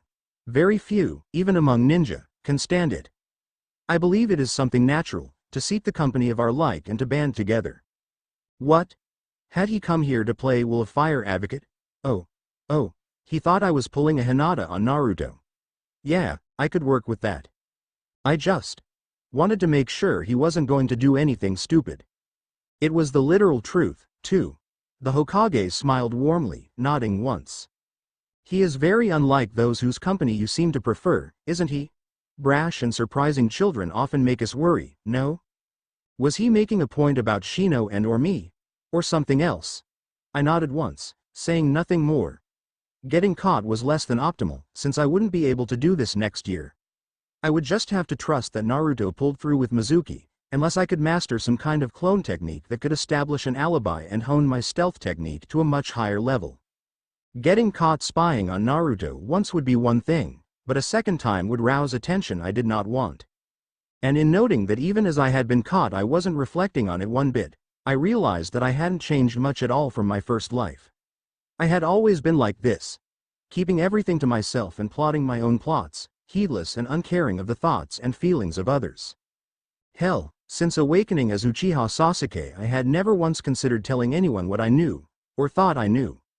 That I knew how certain things could play out and chose to make my own plays in secret was only obvious to me. Wasn't this how all time travel stories went?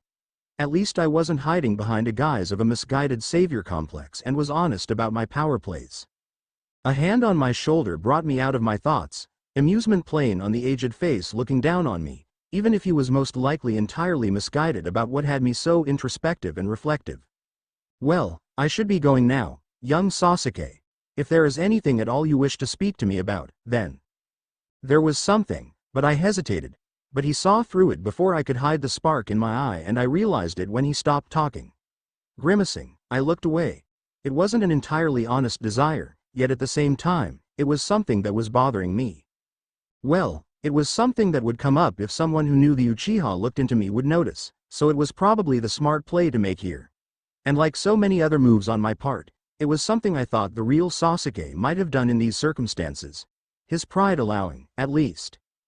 Before the Uchiha clan's massacre, my father was teaching me how to do the fire release technique, Great Fireball. I glanced at the lake, not far off from my house. It must have been on that pier, even if I didn't remember it myself, since it was on Uchiha property. The Great Fireball was the signature Uchiha jutsu, as far as I knew. Even those who hadn't awoken their famed copywheel eye could still perform the fire release jutsu. And I couldn't do it, which bothered me, more than it probably should have.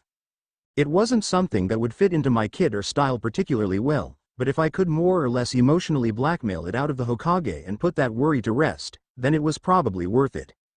I'm sure the Hokage would have a scroll or two lying about with a description for it. I had looked around in the Uchiha compound for something like that while cleaning up but had failed to find anything, part of which was why it was bothering me. I had expended effort into it, yet failed to yield results. It's the coming-of-age technique for Uchiha, and when my father taught it to me, I couldn't do it. I think Fugaku must have said something about Itachi being able to do it. That was about what I remembered of their relationship from before. Sasuke's inferiority complex had started early, as far as I remembered. But I didn't remember well enough, so I didn't want to say too much about it. I thought I could practice it, but I don't remember how to do it. You could not do it. Sarutobi's eyes softened, and then his shoulders slumped with a shuddering breath. All the Uchiha are dead, my father's last technique, my failed attempt at learning it. That was a pretty good round of emotional manipulation. It almost made me feel a bit dirty. But it wasn't as if it was anything personal to the old Hokage. It was just another orphan asking the professor for a jutsu. I was sure Naruto had tried something similar before, given their relationship. Though probably without the "my parents are dead" angle. In the aftermath of the incident, the Anbu combed over the compound to ensure that nothing dangerous was left lying around. Several of the personal jutsu libraries were sealed away with the wills, I believe. He mused, looking up at the far-off darkening horizon. I exhaled a breath of relief. I could wait a few years, so long as the technique wasn't completely forgotten. I just hoped that they had bothered to write down how to do a basic C-rank fire jutsu. The original Sasuke must have done something differently with the sealed wills, since I remember that he was definitely much more proficient with fire jutsu than I was. The Hokage sighed heavily and then placed a hand on my shoulder. I had not thought of this. My apologies, young Sasuke. He looked old and tired, much more than a mere wheedling of a jutsu should have amounted to. Was I missing something here? I studiously kept my face blank of my confusion as he nodded. With no one else to pass it on, it would seem that the duty falls to me, then. Wait, what? Come. He turned around and headed for the lake. Was the god of shinobi going to teach me how to do the great fireball jutsu? Holy shit, maybe there was something to that precious Uchiha bullshit after all. As we stopped at the end of the pier overlooking the great fireball jutsu, while a simple fire release technique, is not something even a genin might be expected to know. Techniques reliant on a change in chakra nature can take years to learn and cannot be rushed. Among the Uchiha, as I remember, the fire nature chakra tended to run very strongly, so I have no doubt that you will be able to master it given some time. I listened on as he raised his arms and pulled back his sleeves. The hand seals are as follows: serpent, ram, monkey, boar, horse, and finally tiger, like so. His chest expanded like the bellows of a great furnace, and suddenly the lake was awash in flames, the grand sphere rivaling the sun alight atop the waters. I blinked back tears, stepping back from the heat. A second later it was over, even as the steaming water rose to lick at my face. Holy shit. I swallowed heavily, calming down with a slow breath as I remembered to breathe. It was a good thing I had been needing a minute amount of chakra, the leftovers from my earlier transformations, because it had allowed me to sense the staggering buildup the Hokage had been able to so casually in mere seconds. And I had no doubt that he had done it extra slow on purpose, just so that I could keep up. The chakra build-up began at the horse seal, even though the inhale only begins after the tiger seal. Does that mean it's a mixture of fire chakra and regular air as you exhale? Like a flamethrower, spitting out the liquid or gas propellant. And it ignites past the fingers, too. So the tiger seal is for the ignition, creating the spark that lights the chakra exhale. Sarutobi nodded, a curious look in his eyes. He was staring rather intently at my eyes. Ah, he's wondering about my Sharingan? Did you wish for me to copy it with my Sharingan, Hokage-sama? I apologize. I did not mean to waste your time. There was another strange look behind his analytical eyes, and again I wondered how I should act with the leader of the village. Without a frame of reference for Sasuke in a situation like this, I was falling back on my original manners, unable to confidently act like a jerk as I tended to in the academy. It is commendable that you are not relying on it blindly, but for now, why don't you just try it? Right, of course, I nodded, stepping up to stand before the man. I closed my eyes, focused on the chakra within me, and then ran through the seals, focusing on the last two as the power welled up in my chest. With a great roar, the great fireball jutsu erupted over the water in a long lance of fire, almost reaching the opposite side of the lake. I blinked, cutting off the jutsu and blinking back tears again from the searing heat. Coughing once, I looked up to see if the professor's reaction. He didn't look impressed. But neither did he look unimpressed. Then again, in his time he must have seen every kind of genius and dunce under the sun, so I didn't know what I was expecting. Sarutobi fished out a long pipe from his robes and lit it with a single hand seal, taking a long drag from it, as I waited for his verdict. As you can see, fire jutsu can be very versatile, depending on how well you have trained them. With a certain kind of breath, he began, inhaling from the pipe and then blowing out a surprisingly solid sphere of smoke out towards the lake. You can make a great ball of fire, just as the name implies. Or, he took another, slower inhale and then blew out a long, snaking rope of smoke. You can reach further away by focusing it. Mastery of the great fireball comes as quite peculiar in that it relies very little on the mastery of hand seals and chakra and much more on recognizing how to shape the breath after those things. Fire jutsu are particularly good at denying territory, especially in wooded and enclosed areas. Like fire countries' great forests, or urban conflicts, like trench warfare, had been in another world. It usually wasn't the fire that killed, but the lack of oxygen and dangerous gases and smoke, I knew. But conversely, the great weakness of fire jutsu is formlessness. Against solid defenses, they struggle to penetrate, which is why more powerful variations often rely on either some form of carrier or reinforcer, in the form of ninja wire, earth jutsu projectiles, or then wind jutsu to feed the flames into an explosion or great pyre. But such things are still very far off, even for you, young Sasuke. Having spoken his piece, he let me mull it over as he savored his pipe. And there was a lot to take in there. A lot more than I had expected, and not just about the jutsu itself. If I wasn't imagining it, it felt like he was trying to warn me off of relying on my bloodline limit too much. Had I blindly copied it with the Sharingan, it was likely that I would have missed the sheer versatility he wanted to impart. At least at first, until I had had some time with it. I knew that the original Sasuke had been able to adjust and make copied techniques, like Lee's taijutsu, his own. But it was exactly the thing I had been worried about, when I had avoided copying the jutsu taught at the academy. Maybe he knew about the higher-end powers of the copywheel eye and was trying to circumspectly dissuade me from that path. I certainly had no intention of reaching for them, since murdering allies and going blind didn't sound like a particularly good time. Besides, the basic 3-tomo Sharingan was plenty broken on its own already. Maybe I should take up smoking, I finally said, only half joking. The Hokage chuckled. That will not be necessary. If my memory does not fail me now, there is a book by the name of Breathing and Shaping in the Konoha library. You will find a variety of useful exercises within, should you choose to borrow it. I nodded. Thank you, Hokage-sama, I'll check it out. He nodded and turned around. But now, I'm afraid other business beckons me. Have a good evening now, young Sasuke. I nodded, bowing again as he departed. He's actually pretty swell. Guess I'll be saving his life then. I had to sometimes remind myself that even if I was inspired by other things, it wasn't actually the same.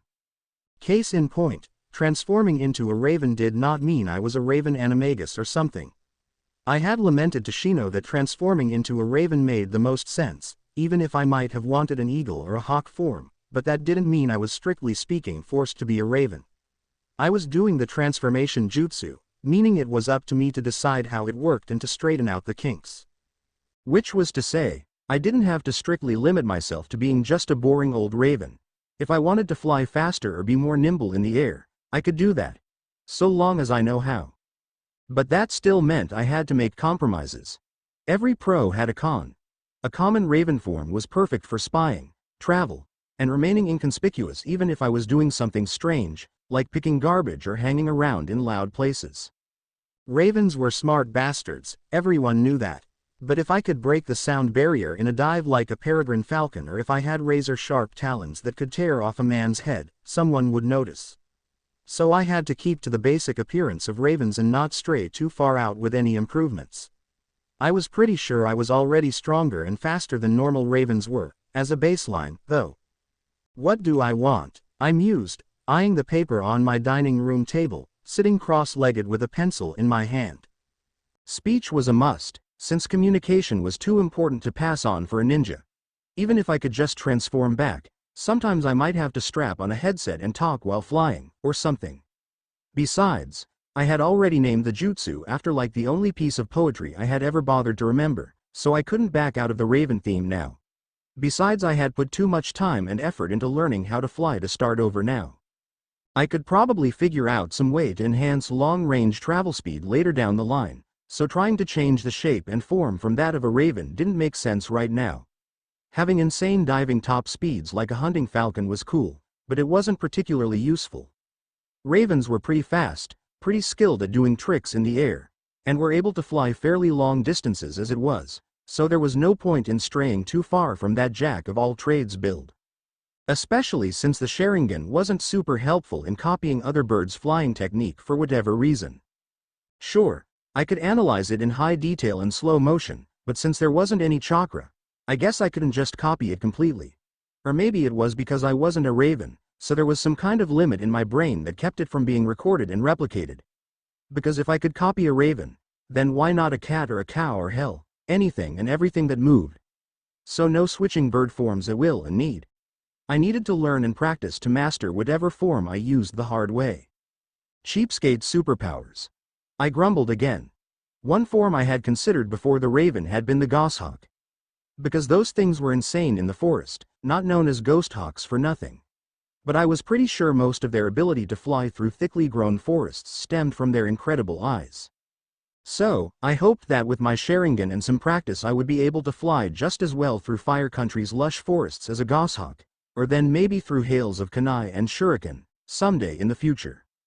Because at the point where I needed to get the hell out of Dodge that fast, it probably didn't matter if people saw a red-eyed blackbird. As it was, I was getting pretty buff from all the flapping I had to do, which somehow was being translated into movements my own muscles did even through the transformation.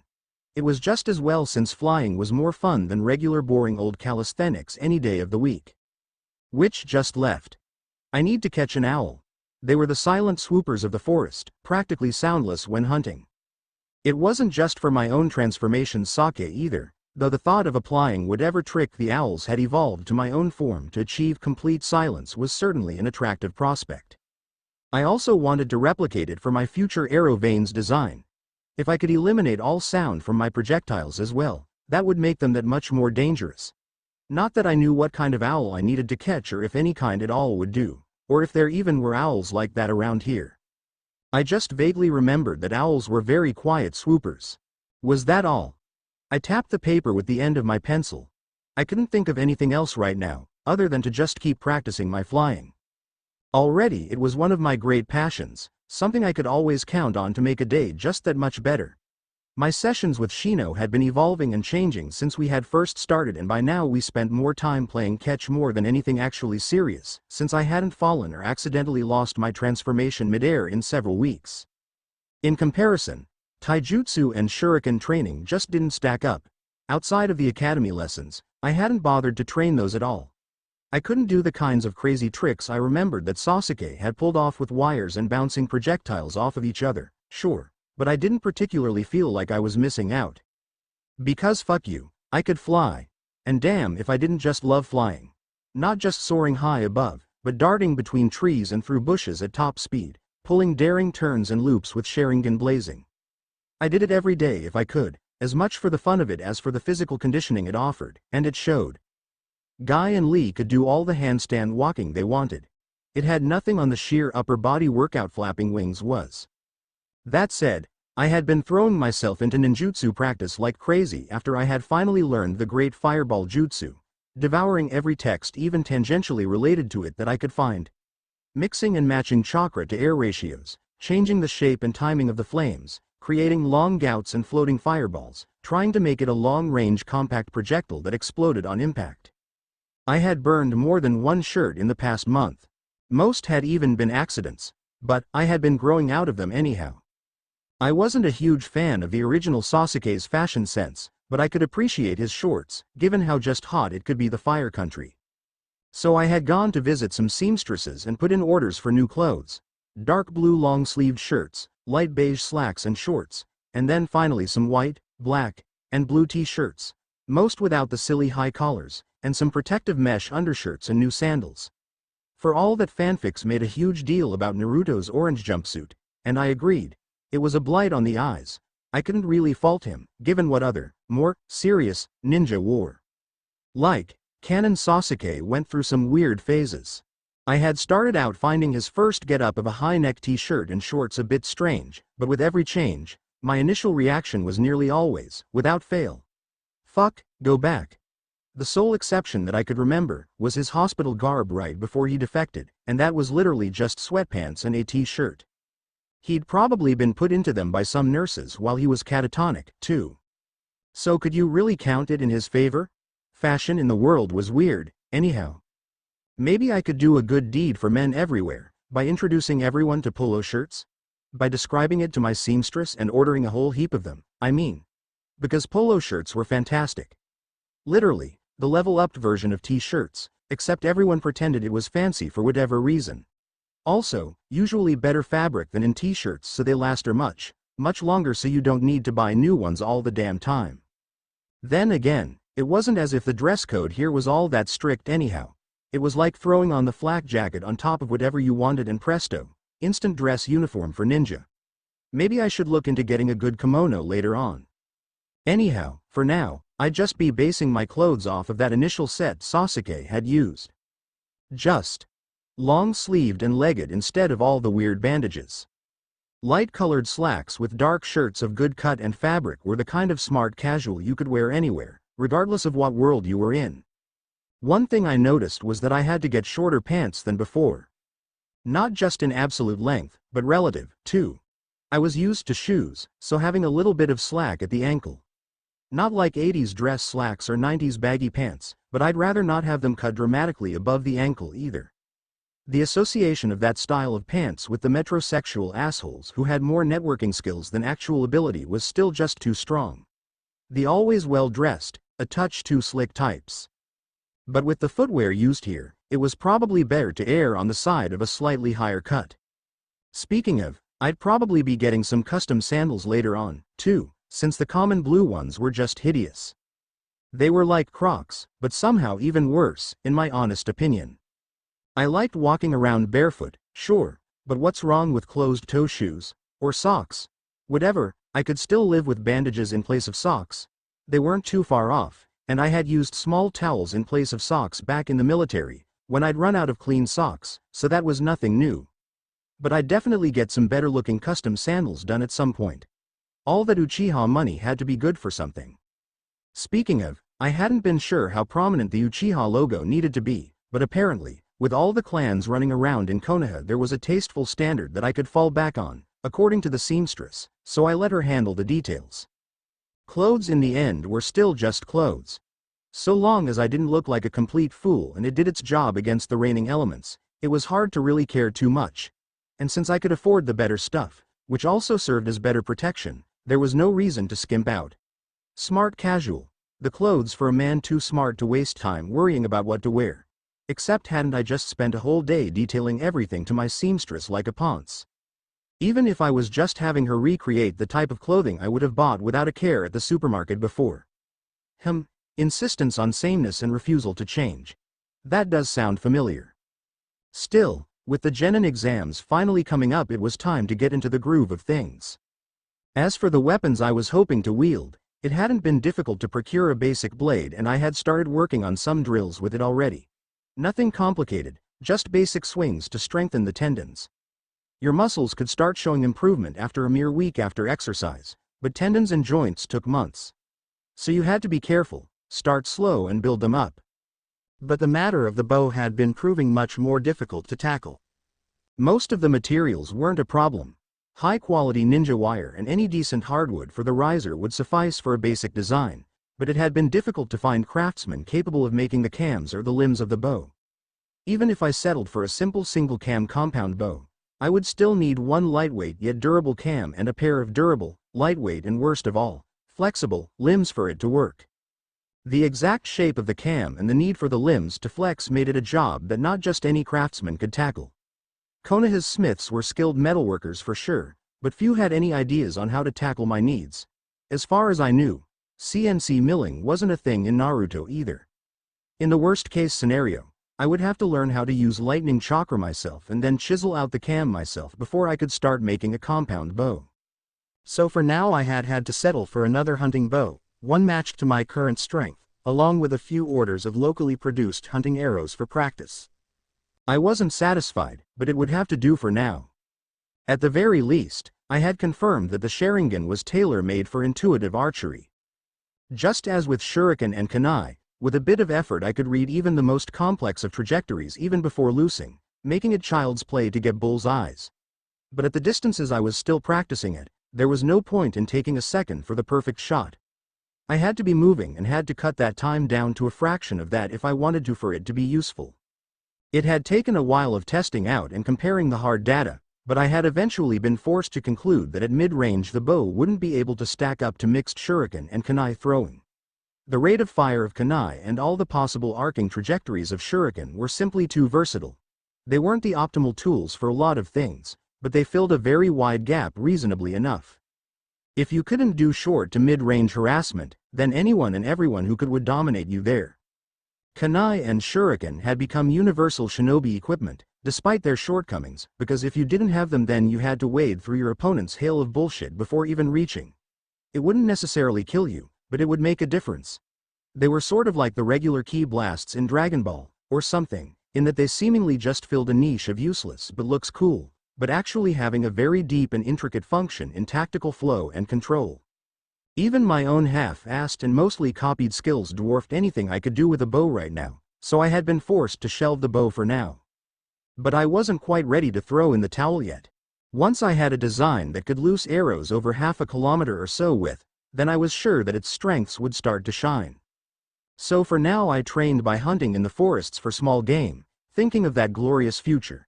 Remaining hidden and unnoticed, finding my prey without being spotted first, loosing my arrows, and killing whatever I was going to eat for dinner before it even noticed me. It was all practice for what would come in the future. Even if it wasn't the exact thing, I knew it was challenging enough that it would suffice as training for now. Back home some of the most deadly snipers had started out as mere humble hunters. Maybe I should try to hunt in the air, I suddenly thought. I was able to hunt small birds if I was in their blind spot and they weren't flying around, but in the future the ability to shoot down messenger hawks might come in extremely handy. It'd be just like air shots with rockets in online arena games. Except that birds had near Sharingan levels of dynamic vision and could freely dodge projectiles. Oh, and I was actually kind of terrified to try and untransform and then retransform into a bird in midair to take a shot. Maybe I should invest in a parachute first. Even Shino would be hard-pressed to catch me untransformed. I sighed. I had thought I would have more time to accomplish everything before I graduated. Oh well. That's life, I guess. I had taken to shadowing Mizuki during some of my evenings off as I noticed he had started staring at Naruto more frequently, just as Iruka had started warming up in turn to the Orange Menace. It was great practice for my Midnight Nameless jutsu and for my general stalking skills, even if hadn't found anything useful while doing so yet. The Konoha library was a treasure trove of all kinds of neat information, almost as good as the internet had been back before, but it wasn't as if everything there was just up for grabs. I had found a few mentions of chakra suppression techniques, but very few practical outlines for how such a thing worked or how to do it. At best, I knew that by not using any jutsu, I would be less likely to be discovered. It was a good thing Mizuki wasn't a censor nin. I had identified what I thought were a few dead drop locations, but I hadn't dared to interfere with them yet, wary of seals or other security measures that could reveal my involvement. Besides, there was just as good a chance that it was some Konoha thing as it was something that Orochimaru had set up. Because as far as I remembered, from that one filler where Mizuki turned into a Bara tiger furry, it had been Orochimaru who had inspired Mizuki to make use of Naruto as a patsy in his bid for the Forbidden Scroll of Seals. But how he had gotten the idea and what he had planned exactly to do afterwards wasn't something I was privy to. The Chunin seemed normal enough outside of academy hours. He lived alone, ate alone, and trained alone. He had no real strengths and no real allies or connections, so it was pretty easy to see how he would get frustrated at his career prospects. In his place and without a Sharingan, I might have done something similar. Probably not. Anyhow, I hadn't felt any guilt in ruthlessly stealing all of his Fuma Shuriken techniques and the Earth Swim Jutsu, since he was obviously skilled in both. Unfortunately, I had little interest in the large Shuriken and my affinity for Earth Chakra was garbage, so I wouldn't be able to make much use of the Earth Swim. I also got the feeling he had other, more deadly techniques he was practicing, but since he only ran through the hand seals, I wasn't able to copy anything. I suspected they were genjutsu, since he couldn't practice them properly all alone. It was an annoyance I was familiar with, too, in that I had no one I could try my own hypnosis on. I wasn't even sure if at my current level of 1 tomo I could even pull of something like that, either. Lastly, I added some more moves to my ever-growing taijutsu and throwing technique library. Nothing fancy, but a few good moves for reference that I might want to incorporate into my own style, like that underhand half-spin kunai throw. If I had long sleeves, it could probably catch someone off guard nicely. But since I kept my distance and only followed him a few hours at a time, that was about the extent of my findings. The last thing I wanted was to get caught spying and stealing techniques. I was the last of the Uchiha, so I had a reputation to uphold. I was an unscrupuled jutsu thief, sure, but I didn't want everyone to know I was one. That would defeat the whole point of being an unscrupuled jutsu thief. Same reason I hadn't gone about recreating the Rasengan yet, even if I was fairly sure that I could do it given enough time, and that it would give me a reliable one-hit kill technique that my current repertoire was desperately lacking. Too risky if I got caught. Better to wait until Naruto learned it and then do it. The prize of messing with Naruto would be much sweeter that way, too. So I flew back to the Uchiha compound under the dark of night, swooping soundlessly in through an open window and landing on the hardwood floor on all fours as I undid the transformation. So cool. Looking at the clock on the wall, I decided that it was too late for a meal, deciding instead to just wash up and go to bed. Tomorrow's lecture would start early, and someone has been here. It was an instant realization as I looked at the floor, noticing just the slightest difference in dust patterns with my blazing Sharingan. A hand went to my thigh, drawing a kunai with the softest whisper of steel on fabric as I molded myself against the wall and stilled my breath. Who? I lived alone in the Uchiha clan compound. I had no cleaners or deliverers or the like who would show up. Had it been the Hokage? Red eyes scanned the surfaces and tables of the room. Had it been an official visit in some unknown capacity, then there would have probably been some kind of note or letter left behind. But nothing like that. Had it been some relative, then, or perhaps in the strangest case, Naruto, looking for some payback with a prank, pupils returned to the floor. It was nearly indistinguishable from the normalcy of the house, but only nearly. Someone had tried to remain unnoticed and barely failed. I couldn't hear anything as I went through the house, room by room, scanning my traps and checking my things. I had nothing really valuable here, but it was still my damn house. After poring over every room and finding no one and nothing, I put away the kunai, annoyed that I didn't get to vent. This was a ninja village. I wasn't the only one who could go around snooping in other people's affairs. Was this a reminder by someone of that fact? As I went to lay down in my room, I triple-trapped every entrance and decided that I was going to start spending less time at the house from now on, its sanctity feeling somehow violated now. I need better security, I muttered, shaking my head with disgust as I closed my eyes and dozed off. Iruka-sensei. The teacher wheeled around, blinking owlishly at me. I had never asked for help with anything, Nor had I bothered with talking to any of the teaching staff before, had I? Yes, Sasuke, Iruka asked with a warm smile as the others streamed out of the classroom, some giving us obvious looks of interest as they moved on to the next lesson, which would be outside with Mizuki. I want to learn sealing. Iruka blinked, his eyes boggling slightly. Sealing? Isn't that a little much now, Sasuke? He tried to laugh it off, but noticing my frown he stopped. To be sure, we had already long since gotten familiar with how to use various seals, explosive tags, small storage scrolls, blood-keyed intel scrolls were all a part of the standard curriculum for academy students. But that was only in regards to using them. As far as making our own seals of any kind went, I had no clue. Which was why I was asking. I had already tried the library and found nothing of use there, and I couldn't exactly Sharingan my way through to competence in this area, so lacking any easily exploitable resources, I had decided to see if I couldn't go about learning it the way normal people would have. But it seemed like sealing wasn't something taught at the academy at all. What's brought this on, Sasuke? Grimacing, I decided to just tell him the truth and let him draw his own conclusions from there.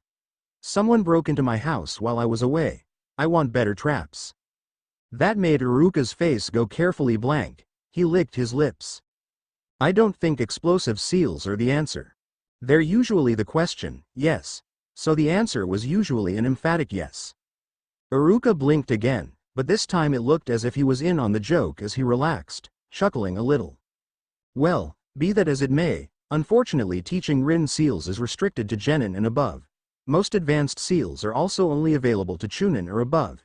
It's a matter of village security. Regarding the particulars of certain seals, you understand? He explained. But don't worry, once you graduate, I'm sure you'll have no trouble picking it up. I frowned, but nodded, knowing that it wasn't the place for pushing. There weren't any examples or books about it at the Konoha library, so the fact that it was restricted information didn't really surprise me. It was a bit annoying, but it couldn't be helped. Getting a few months head start on sealing just wasn't worth it if Iruka was telling me no. But, if I may suggest something. Iruka continued, and I was all ears. You may wish to brush up on calligraphy and buy a few books on seal script. He grinned at his slight pun, before he continued. In Konoha, we tend to use the lesser seal scripts, but greater seal script is also sometimes used. They're the old style of writing from which our modern writing styles evolved, if you remember. But where common writing may change with time, with sealing you run into the risk of breaking known seals by trying to convert them into modern scripts.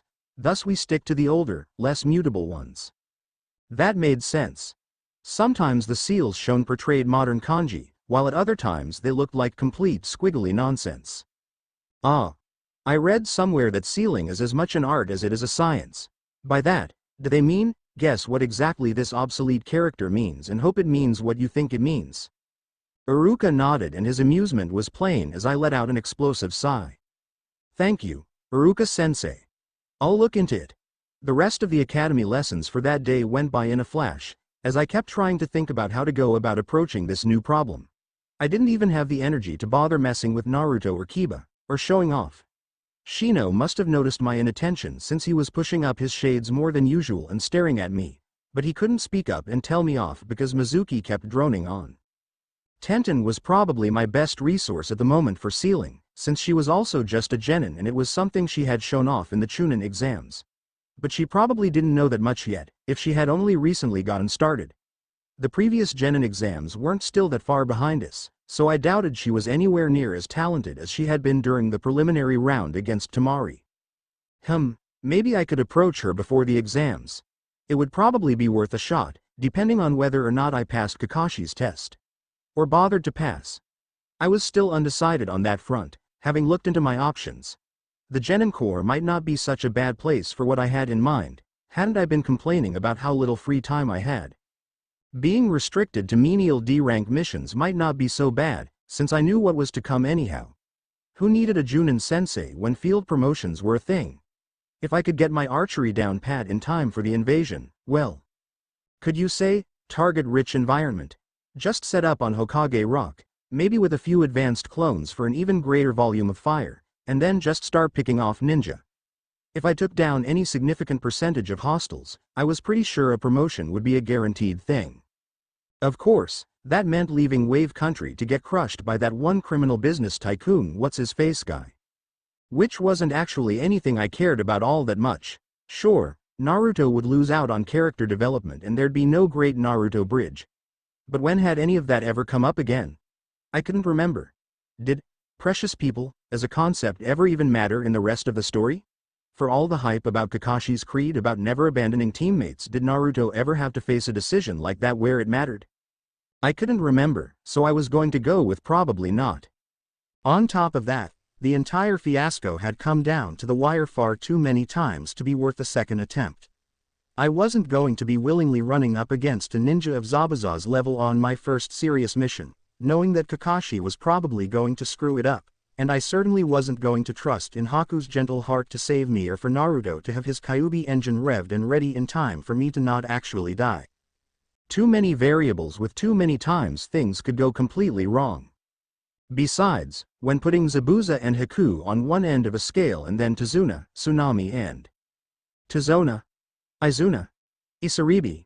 No, that was the filler fish girl, who somehow still managed to be more memorable than the bratty grandkid with the same "I am so hopeless and depressed, please cheer me up" Naruto theme that got used with half a dozen filler arcs and movies reused, whose name I can't remember for the life of me. And where was I going with this? Oh, right. Having Zabuza and Haku survive at the cost of Wave Country didn't really bother me. They were pretty much equally strangers to me, and one side was just infinitely cooler. It was one thing if I had shared all this knowledge with someone else and worried about their opinion, but on my lonesome, zero fucks. And if I did start regretting the continued oppression and destitution of Wave Country, once I got a decent clone technique, I could just send one flying off to go assassinate the fucker and then let the rest solve itself as his trading empire collapsed on itself. And seriously, if they were living within such short distance of the Fire Country that they just could build a fucking bridge by hand, then they could damn well hop on over and rebuild their lives in whatever other podunk fishing village they managed to found. The business tycoon couldn't be that fucking bad if they couldn't be arsed to make even that little effort to improve their lives. I know they had boats. They were a fucking fishing village, sheesh. I just needed to figure out a way to make sure some other rookie team didn't get sent to their deaths, since that might actually weigh on my conscience. Really, what troubled me most was the possibility that if I didn't make it to Team 7, that Orochimaru might call off the whole invasion thing. I had had the Sharingan for years now and no one had approached me on his behalf, nor had I been kidnapped to get diddled by the snake himself. So, if I failed to stand out as competent enough to be worth wearing as a flesh suit, it was entirely possible that he wouldn't find it worth the effort of invading Konoha. It wasn't as if I was certain that he wouldn't come, since he still had his beef with the old man, but I knew the Sharingan was one of his major priorities.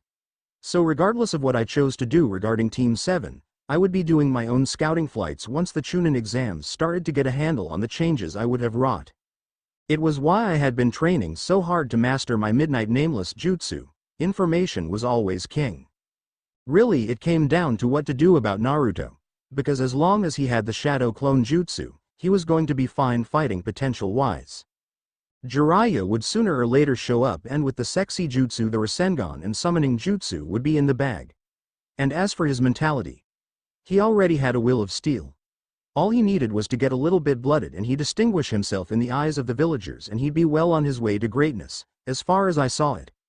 The exact way it happened didn't really matter as much. Sasuke-kun. You can do it. I looked up, blinking like an owl to see everyone looking at me. Mizuki smirked as he walked up to me, as if he had been waiting for this a long time. He was obviously annoyed with how I had been ignoring him the whole lesson. Since you obviously already know how to do it and didn't see fit to listen to a word I said, Sasuke, why don't you show the rest of us how it's done? I blinked again, looking at the large Fuma shuriken he was holding out to me, the other hand pointing towards a bull's eye painted behind a line of wooden posts, making it so that it would be too narrow for the big shuriken to pass through them horizontally, being wider than the distance between the posts was. Hadn't this been what Mizuki had been practicing recently when I had been spying on him, throwing the Fuma shuriken so that it spun around its axis so that it could go through narrow gaps? All right, I said with a smirk, accepting the weapon and weighed it in my hand. Serves you right. Why now? You think you're so cool. Ah, there was Naruto, always setting himself up for disappointment. Stupid Naruto. Sasuke-kun can totally do it. And there was the reason I didn't feel like doing it anymore. Whatever. Mizuki's disappointment will be worth it, if nothing else. I thought about using his exact technique, but then thought better. Wouldn't do for him to suspect that I'm stalking him. A simpler variation would have to do. I spun on my heel, arm lashing out like string winding up a spinning top as the Fuma shuriken was loosed like a spinning buzz saw, screaming through the air as it turned around on itself, perfectly passing through a pair of the posts and embedding itself into the bullseye beyond. The silence was deafening. Had I done the wrong thing? No, wait, Mizuki's brow was twitching. I turned around and shoved my hands into my pockets as I returned to the crowd, cheers erupting from the loonies to match the groan from Naruto. I love my Sharingan so much. Uchiha strongest, number 1. I did 20 push-ups on top of the water, before jumping up back to my feet as I continued my jumping warm-ups and stretches. The Uchiha Lake, or perhaps pond, given its size, had quickly become my favorite training spot.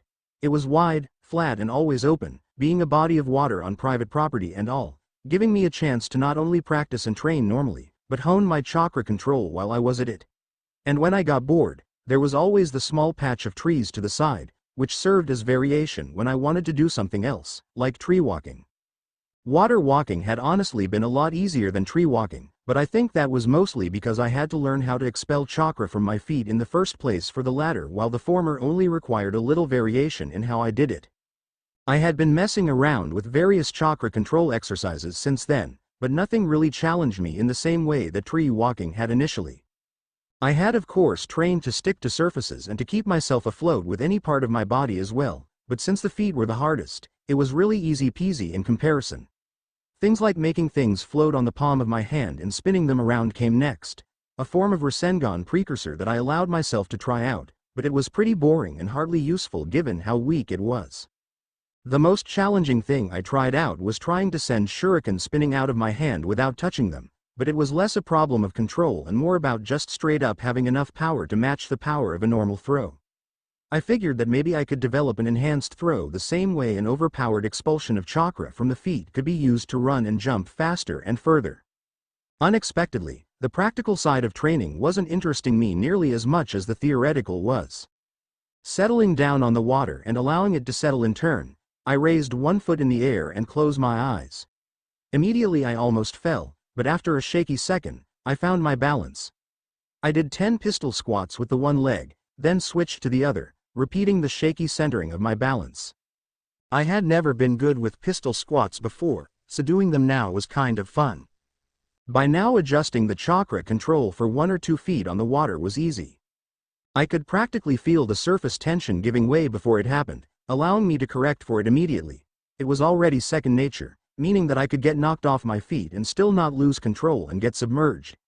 It was something I wondered about, whether I could turn that into some kind of combat sensory technique. Something like an aura around me that would cover my blind spots and tell me where an attack was coming from. The same worked with tree walking when I wanted to change what stuck to the wall, but I couldn't think of a way to apply it to incoming attacks quite yet. Merely expelling chakra around me achieved nothing other than making me exhausted. It wasn't even a pseudo-kaiden, or anything.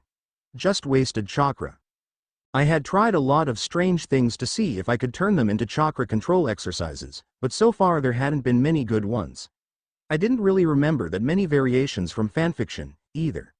I vaguely remembered stuff like trying to go up waterfalls, or maybe trying to roll up waterfalls. Anyhow, a lot of inane ideas were tried and forgotten after I had figured out water walking. One thing I was keen on trying to figure out to see if it was possible, was what I had dubbed in my head as air walking. No one in the series had done it as far as I could remember, so it probably wasn't possible. But since I was already flying as a raven, I had hoped to figure out if I could boost my flying speed by expelling chakra against the air like a rocket, or then to slow myself down if I was untransformed and fell in the air or something of that nature.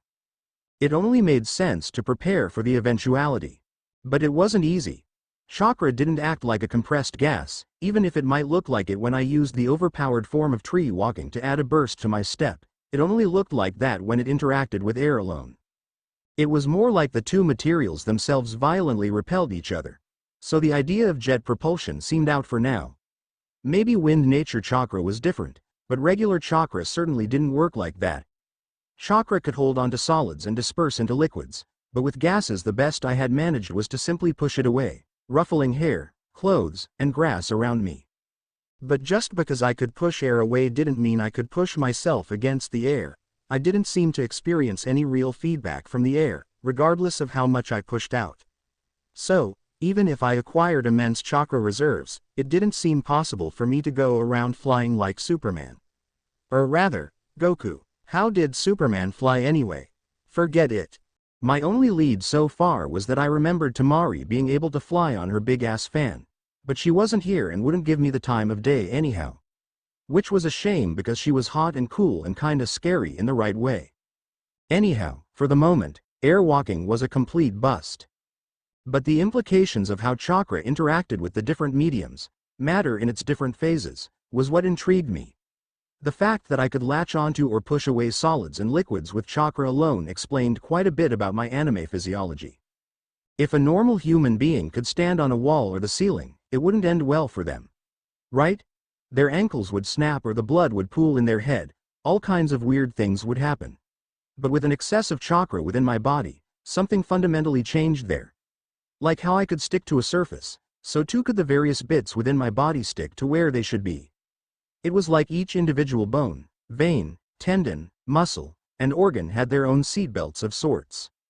It was that small wonder that meant ninja could get punted through trees or could move so fast that they seemed to be teleporting around without constantly exploding into bits of bone and blood from the stresses. Would probably be pretty useful in space, too. No ninja astronauts, though. Switching back to the first leg, I continued doing pistol squats, alternating between left and right leg in sets of 5 until finally it started to burn in my quadriceps. Opening my eyes, I lowered the other foot to the water and shook both legs one by one for a few seconds. Then before my legs could fully recover, I started jogging around the lake at a normal pace. I kept the tempo low enough that I wasn't tiring myself out but high enough that my legs didn't have time to recover, prolonging the weakness so that I'd get used to running on shaky feet and push through to wobbliness. The ability to keep going even through exhaustion was in my opinion more valuable than just basic conditioning, as no matter how hard I trained and no matter what level 1 reached, there was always a little further where I would exhaust myself. But if I could keep going despite it, then that might just be the difference between life and death. Slowly, I upped my speed, pushing against the limbs that wanted to give up and stop moving. Actual physical conditioning could come after puberty. For now, mental conditioning would serve me better. After half an hour of running, I finally gave in to the urge to stop and wobbled back to the pier, sitting down so that my legs could hang in the cool water and rest. Closing my eyes, I gauged my stamina and finding it still at satisfactory levels, raised a hand and began to focus my chakra into the palm of my hand. I didn't have a leaf, but I didn't think I needed it for the change in chakra nature exercise. The Great Fireball Jutsu was pretty easy for me, so I figured I had a decent affinity for fire-natured chakra. So if I could learn how to change the chakra nature without hand seals, that would make the Great Fireball that much easier to pull off. It was the first step to cutting down on necessary hand seals, I'd guessed. That, and I wanted to be able to snap my fingers to create fire. Just because. But like a lot of my projects, the ones that didn't involve copious use of the Sharingan to steal jutsu, anyway, it was slow going. Sighing, I let the chakra in my hand disperse into the air. Okay. Hypothesis time. Chakra acts like electric fields. When the right amount of chakra is infused into another object, it creates a bond similar to two magnets stuck to each other. Just without having to worry about polarities? Which would explain how your ankles didn't snap under the strain of standing sideways up a wall, or how the blood didn't rush into your head and make you lose consciousness. The chakra inside of you acted exactly the same as the chakra did outside of your body against the solid surface you were sticking to. Inside of you each vein, bone, muscle, tendon, ligament, organ, and what have you were tied to each other like that, as if each had a tiny, personalized safety belt to keep it strapped down. Hence ninjas were superhumanly tough and didn't break a leg every time they dropped down from a rooftop. But an excess of this infusion is like reversing the polarity on one of the magnets, causing the two to start repelling each other. That was where the electric field theory fell through. There was nothing about polarity, just the intensity of output, that affected this exercise. I wonder if Tsunade's monstrous strength comes from performing that repulsion within her own body. Like lining up the bones from the ground up to her punching hand, and then just letting it rip in sequence. Maybe keeping her feet stuck to the ground with chakra for more leverage. Seemed like a good way to blow out your own limbs.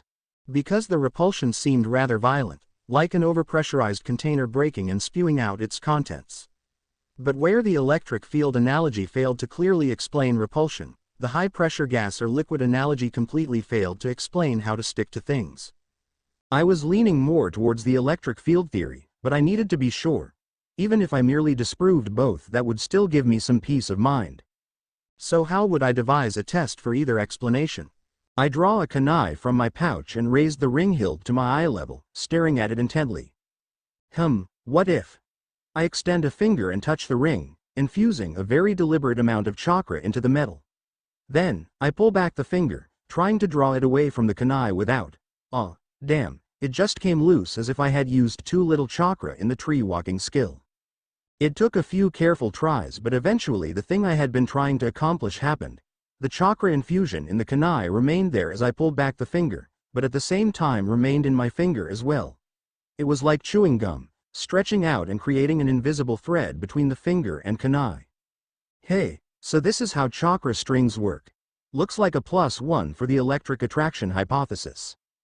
If chakra within my body could pass through and hold me all together on the inside, even between the various tenketsu points where chakra naturally coalesced and flowed, and I could extend it to stick to a tree with my foot, then couldn't I simply extend my chakra through other things outside my body and have those stick to things, too? I let the kunai fall from my hand, and as expected the thread connecting it to my finger kept it in the air, as if there was a physical string tied to it. Moving my free hand between the strings, I frowned as the thread moved with my hand, only to realize that of course it would. My hands were full of chakra. So I took another kunai and tried to pass it through the chakra string. It passed clean through. Then, a second later the chakra string snapped, having still been weakened slightly by the second kunai's passing. So it likely wasn't the air carrying my chakra. It was probably free-floating electrons or something else I couldn't see with the naked eye. Working theory. Chakra works like electric fields and can be transmitted or extended, like a daisy chain of electrons. Holstering one kunai, I reapplied the chakra string to the other and let it hang again. Then with a furrowed brow, I tried to reel in and out the string, raising and lowering the kunai in the air almost as if making it levitate. It was a fancy party trick, but little more. Gravity was pulling down the kunai, rather than me pushing it in any way. So I probably couldn't make stilts out of chakra. Then what about the repulsion effect from too much chakra? Could I pass along a surplus charge through this chain into the kunai? I frowned, pushing outward, and, splashing my feet in the water as I jerk with surprise. I barely catch the rapidly spinning kunai before it falls in. It definitely did start moving before it snapped loose from the chakra string as if it had been repelled.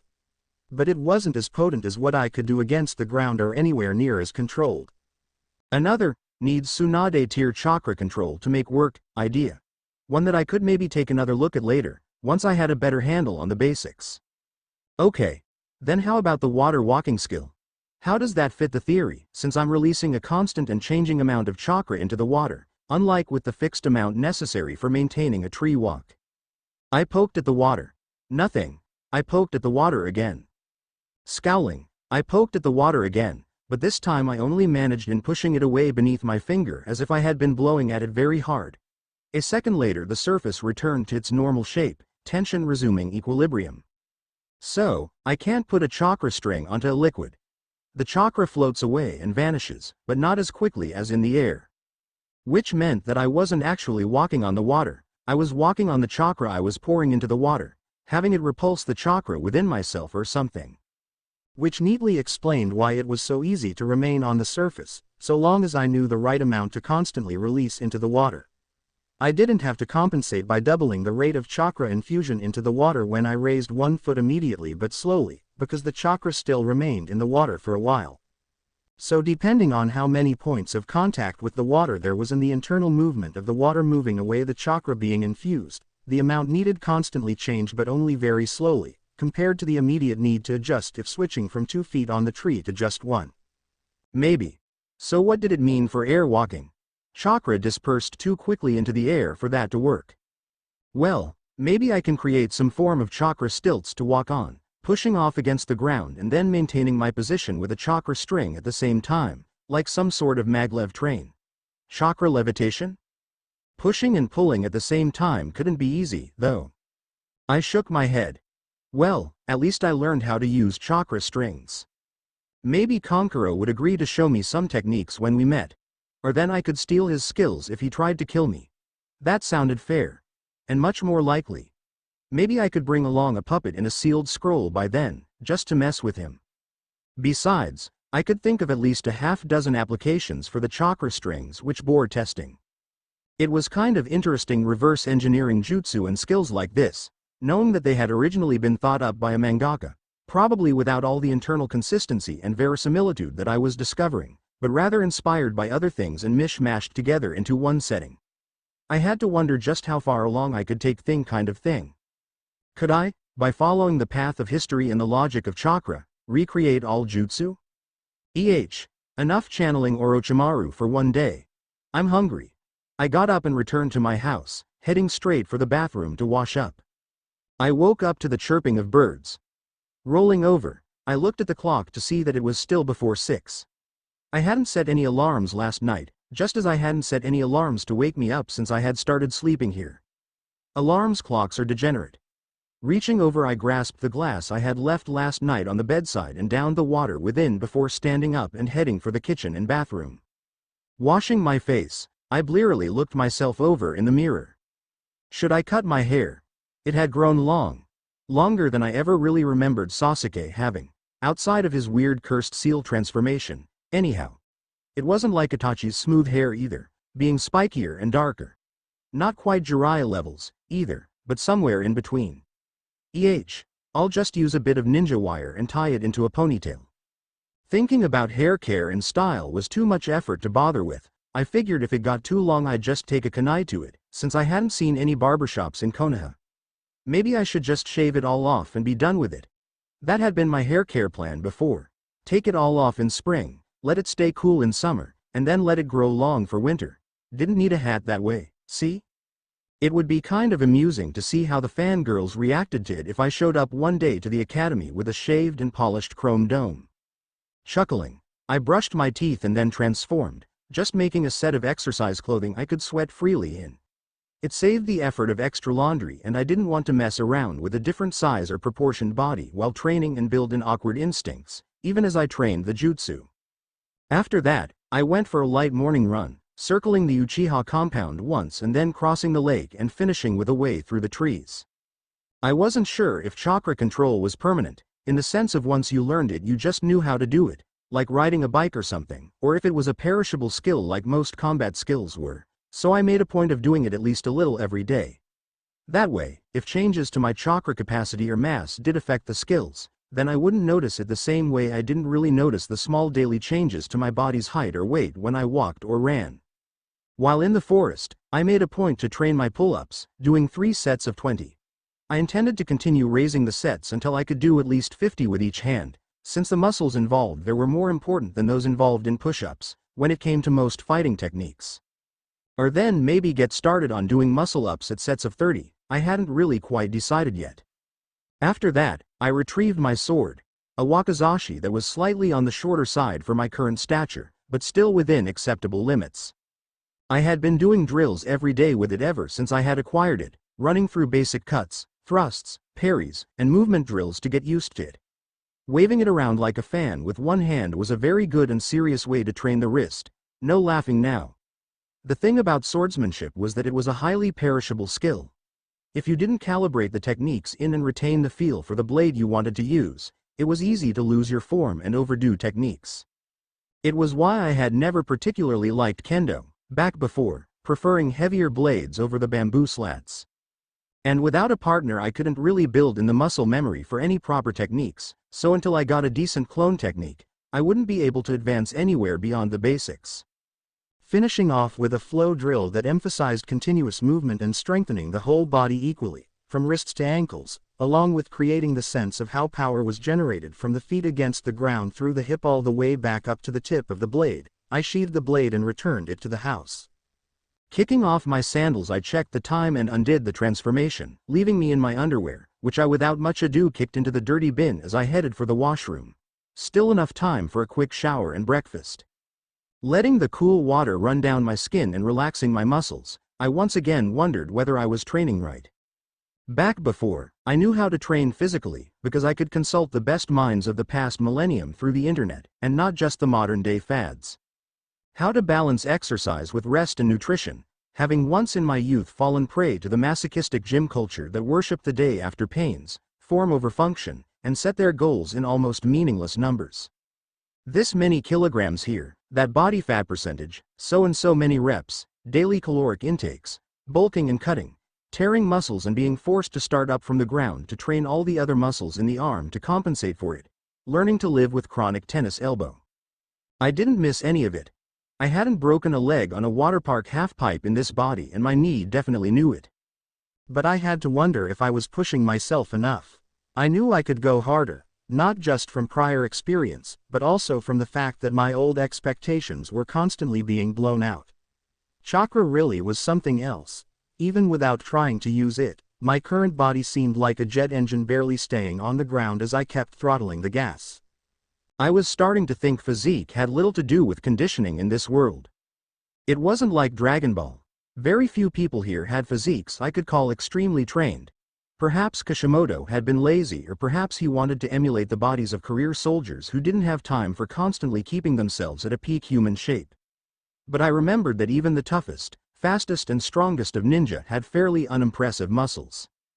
Hell, Guy and Lee would have been laughed out of old internet circles I had frequented as do you even lifts, and I knew for a fact they were insane specimens of physical ability. Who was the physically strongest character that I knew, anyhow? Kisame and Guy were both pretty strong, but neither was really all that buff, so, oh, right. Tsunade. She was the undisputed queen of Unga Bunga Smash, and I doubted she had bothered with any kind of physical training in a long while. Maybe her special transformation helped, but I doubted it was the source of her strength. Hadn't it been a point of interest that she had perfect chakra control, just like Sakura? So physical training probably had more to do with getting more attuned with one's chakra, or something, than actually pushing natural physique higher and higher. It made sense. If I built on top of my chakra acts like electromagnetic particles theory. The chakra within me moved with my body, but separately from my body. So if I moved it within me in a way that matched and reinforced my physical movements, that would enhance the end result. Like a cloth figure inside of which was a wire frame, lending it support and structure. Or a second skeleton, which also neatly explained why blunt force trauma seemed to woefully ineffective, anime logic aside. Better chakra control would improve the finesse and timing of each action, familiarity improving my control and allowing me to do more with less. And that would make it an additive improvement, rather than a multiplicative. So physique isn't that important. Which would mean the only way to get stronger was just to do, and that took time. So should I focus on stamina training above all else? It was the foundation for chakra, and chakra affected everything else. But then, what kind of stamina training? There was marathon running stamina, and then there was muscular endurance. I shook my head and cut off the water, letting the last of the cold run off me. I had gotten stuck with shower thoughts again. Whatever. Breakfast. 3 eggs and a slice of toast with a glass of milk and a second glass of water later. I was heading towards the academy at a leisurely pace, switching transformations twice as I turned corners and remained out of sight, keeping the chakra smoke and sounds tightly contained. No one noticed a thing. I was especially proud of the fact that I had become able to do the transformation jutsu with just a ram seal now. Of course, with all 3 seals, it cost less chakra and was more controlled, but it was still a pretty solid improvement. This had used to be the time when I practiced my midnight nameless jutsu, but flying high got all the messenger hawks aggravated, and flying low between buildings, while good training as well, got too much attention from the civilians.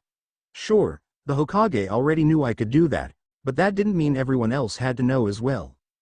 If a mysterious raven flew every day from the Uchiha compound to the academy, then there were only a limited number of conclusions people would draw. So regular sneaking and transformation practice it was instead. Arriving at the academy later than I usually liked to, I switched disguises again, assuming Naruto's appearance on a lark as I continued walking, He was shorter and stockier than I was, so I had to adjust my point of balance as I assumed a more stompy walking style. Entering the class, several heads turned at the sight of my orange jumpsuit, several among them my fan club. As usual, they were waiting in ambush, so my eyes scanned for Sakura, and as our eyes met I grinned widely and raised my arms, inhaling to shout a greeting. "Shut up, Naruto," she preempted me and I deflated, assuming a depressed expression as I slouched past her to the seats, now free of all stares as their attention simply slid off of me. Sitting down beside Shino, who was giving me a curious look, I released the transformation silently. I could feel his surprised stare, so I turned and regarded him with a raised brow. What? To the side I could also spot Choji doing a double take, having been in his peripheral vision. No one else seemed to be reacting, though, which satisfied me. I was getting pretty good with the transformation jutsu. Impressive. I rolled my eyes before smirking. HN.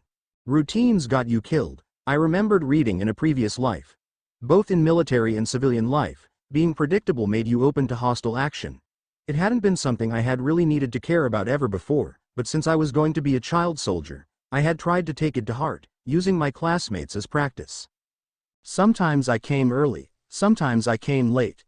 Sometimes I came in through the window or the ceiling panels, sneaking behind their backs into class. Sometimes I tried to time it so that I slipped before they could notice me. Often I simply timed my arrival so that Iruka's arrival immediately cut the madness short. Often enough that they didn't start getting any ideas about trying to counter my tactics, allowing them to remain complacent and hopeful. It was easier to remain disguised with a transformation in larger groups than in the classes, where everyone knew everyone, so keeping an eye out for when Iruka got moving was fairly easy by comparison. Sometimes, like today when I felt lazy, I just used a transformation as a disguise to sneak by. Pretty sure the best part is yet to come, I noted. I had seen Naruto not far behind me earlier in the morning. Let's see if anyone had been paying attention. Good morning, Sakura-chan. Shut up, Naruto. Ah. It was too perfect, as if I had been directing it myself or as if I had just rewound time to replay the morning's antics between the two. None of them noticed. Disturbing, Shino commented as he realized what I had predicted. None among the girls seemed to realize just yet what had happened, too wound up in their own arguments and excitement. It wasn't that they were stupid, or, I like to think they weren't stupid, but rather that they didn't bother to think. Even Sakura hadn't realized that she had greeted Naruto twice. Then again, I wasn't sure whether to peg that down on her lack of skills or down to how often she and Naruto did this song and dance. Predictability. A poor trait for a ninja. Well, there was someone who had noticed, but probably for all the wrong reasons. I pointedly ignored Hinata as her eyes bounced from me to Naruto. I wondered if I had actually managed to fool her too for a moment, and that she was now feeling bothered over having been hoodwinked. Huh. That thought made me smirk again. Huh, what's so funny, bastard? Oh, right, Naruto. Your face. It wasn't even just a low-effort rebuttal. It was literally the joke this time. Why you? Luckily Iruka chose to show up just then and I didn't have to deal with the fallout of Naruto picking a fight with me, since that would have roused the horde as well. Settle down everyone, we'll be having a test today, first thing. This is your graduation year, so we're going to be working extra hard from now on. Iruka shouted and I tuned the rest out as it predictably failed to rain in the class. Naruto, annoyed with me, failed to find a seat next to his Sakura-chan, so somehow he ended up sitting next to me as the class began, grumbling and glaring all the while. The written test was easy enough, even with the orange menace sitting next to me and blatantly trying to cheat off of me. Most of it was either memorization or then simple problem solving, with a few imaginary scenarios thrown in, reminiscent of moral questions in philosophy classes or something. Would you pull a lever to kill one person and save 10? That kind of stuff, just dressed up in wool of fire and ninja rules. Just to mess with Naruto I rewrote all of my answers 3 times, acting as if I hadn't noticed him at all and as if I had spotted some dire errors every time. By the end of it, even my hand was cramping from writing so much. Naruto looked halfway ready to jump out the window by the time the written test was over.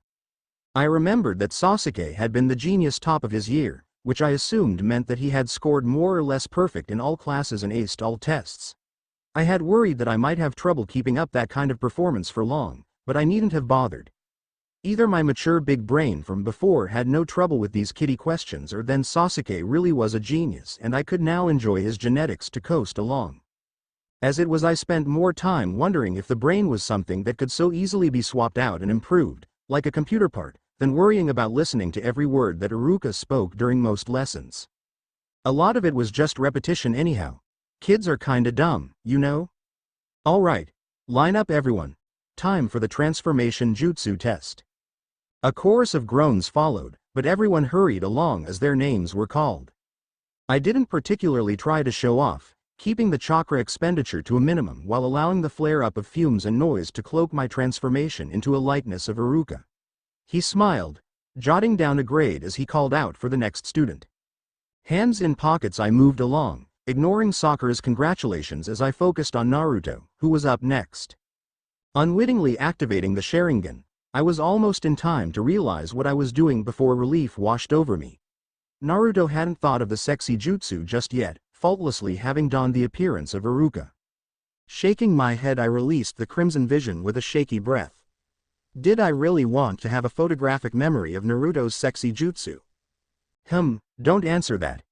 Anyhow, the rest of the day went on as normal, except at some point after lunch I noticed Naruto staring at me. More than usual. More intently, somehow, in between whispering with Choji, who looked distinctly uncomfortable, and whenever I glanced their way he would, poorly, pretend that he hadn't been staring at me. So I ignored him, talking with Shino between classes, sharing observations and some shinobi small talk, kunai sales, new chunin returning from the exams, that kind of stuff. The day ended without much else of note, so with practiced ease I tuned out the rest of my class and headed for the exit, mind already focusing on what to start working on next. I had been neglecting my throwing for a while, especially in light of some of the things I had thought might be possible to do with chakra strings, and then there were my recent theories about the relationship between physical ability and internal chakra. Already halfway around the corner to the main street, having lost the useless hangers-on, I was lost in thought when a familiar voice shouted from behind me. Hey, wait up, I mean. I blinked and came to a stop. Shino was running to catch up with me, running, and he had shouted, so that's how it is, I thought, catching a whiff of something familiar in the air. Holding back a grimace at the odor of fatty salted noodles and broth, I shoved my hands in my pockets, feigning disinterest. Shino, need something. Hadn't Naruto tried this at the start of the series, just with Sakura, using a disguise of Sasuke? Thinking about it, it did seem peculiar that no one ever really went out of their way to mess around with the transformation jutsu, given the sheer potential for drama it had. Shino hesitated, his voice cracking just a bit. Looking him over, I mused that while Naruto's transformation was visually spot on, his voice and acting needed quite a bit of work. Also, the fact that I could smell the ramen off of him meant that his chakra shell was too porous. You wanted to train? I still owed you for the other time. Why was he trying to trick me? A prelude to some kind of prank? Or just trying to spy on me in general? But, well, this could be interesting in its own way. Sure. More Naruto behavior bleeding through, making the impeccable Shino disguise utterly moot in a way that bordered on horror. It was like that one filler episode with Shino laughing his head off. Just wrong. Right, we'll do it at my place. Come on. The walk was thankfully quiet, though I could practically feel Naruto's excited energy bubbling behind me as he quietly snickered at having apparently pulled one over me. As we made it to my clan compound, I debated walking straight onto the water just to see his reaction, but then decided against it. Would be more interesting to see what he had planned out by letting him take charge, so we stopped by the lawn next to the lake instead. So, what did you want to work on? Shino blinked. Obvious even behind the dark shades he always wore thanks to Naruto's exaggerated body language. So, he really had no plan. I shrugged, then, falling into a relaxed taijutsu stance. We could just work on taijutsu, I guess. I smirked, throwing 2 jabs. Naruto almost rose to the bait, only remembering at the last second that a single hit would dispel his jutsu. Shaking his head, he cleared his throat. Let's, talk instead. Yeah. Talk. Alright. I motioned him to go on, curious to see what had brought this on. This morning. The hesitation bled away as his whole focus locked onto me. Why do you transform into Naruto? Noticing my lack of reaction to the question, he hesitated before continuing. I mean, why? Why do you act like such a bast? I mean, why do you not like it when, why do I treat everyone like garbage? I supplied. Shino nodded excitedly, his disguise practically forgotten. Yeah, that. Well, what should I say to that? It started out as mimicry of the original Sasuke, but really, I do kind of agree with what he would have probably thought, so. I shrugged. Most of them are garbage. Naruto stilled, brows furrowed with clear confusion. I mean, I thought, a clear example coming to mind. Look at how everyone who fawns over me treats Naruto. Whatever he had expected me to say, that hadn't been it. There's a saying. He who lives by the sword, dies by the sword. Which pretty much means you get what you deserve. We live in a society. So if they treat Naruto like trash, then what's wrong with treating them like trash? But you do it to me too. By now, there wasn't even a hint of Shino's voice in Naruto's words. Yeah, but he always starts it. I just finish it, I said, smirking. It's hardly my fault that I always win. No, wait, I suppose it is all my fault. Looking faux thoughtful, my smirk went nowhere as I looked at just how livid Naruto looked, even through the transformation disguising him. You really are an evil-eyed bastard, he ground out, looking ready to go stomping off in his outrage. Enough about that. I waved away the previous topic. You came in to get some training tips, right? We've been working on the transformation jutsu together for a while now. Despite himself, Naruto looked intrigued and I smirked. While overall my transformations blew his out of the water, his still had superior toughness and form. I suspected it had mostly to do with just how much chakra he threw into each of those things, but there were still things I could learn from him. And so long as I didn't actually enable him to use the clone jutsu, what did it hurt if I improved his technique in the process? So, we practiced the transformation jutsu for a few hours together, during which time Naruto only forgot that he was supposed to be Shino once, but he managed to cover it up by saying he had actually intended to transform into Naruto instead of merely releasing his previous one. What a doofus. Overall, it was an adequately productive evening. The more I looked into calligraphy and seal script, the less I liked it. Because it was becoming increasingly obvious that nobody wrote or read that stuff fluently anymore. In fact, no one had really understood any of it in centuries. Well, perhaps the seal masters of Uzushio. But they were long gone, barely extant as minor footnotes in certain broad treatises regarding the history of the sealing arts. And this was going to be a massive problem, I just knew it. Because if sealing was like written jutsu, the kanji used in writing sealing and hand seal were the same, after all, or then a sort of programming language for chakra. Then not knowing exactly what you wrote meant was going to be a fucking problem. More art than science. Bullshit, more gotcha than science. Just like translating, I reasoned. Something was always lost in the process because most of the more complex characters were made up of two or more simple characters.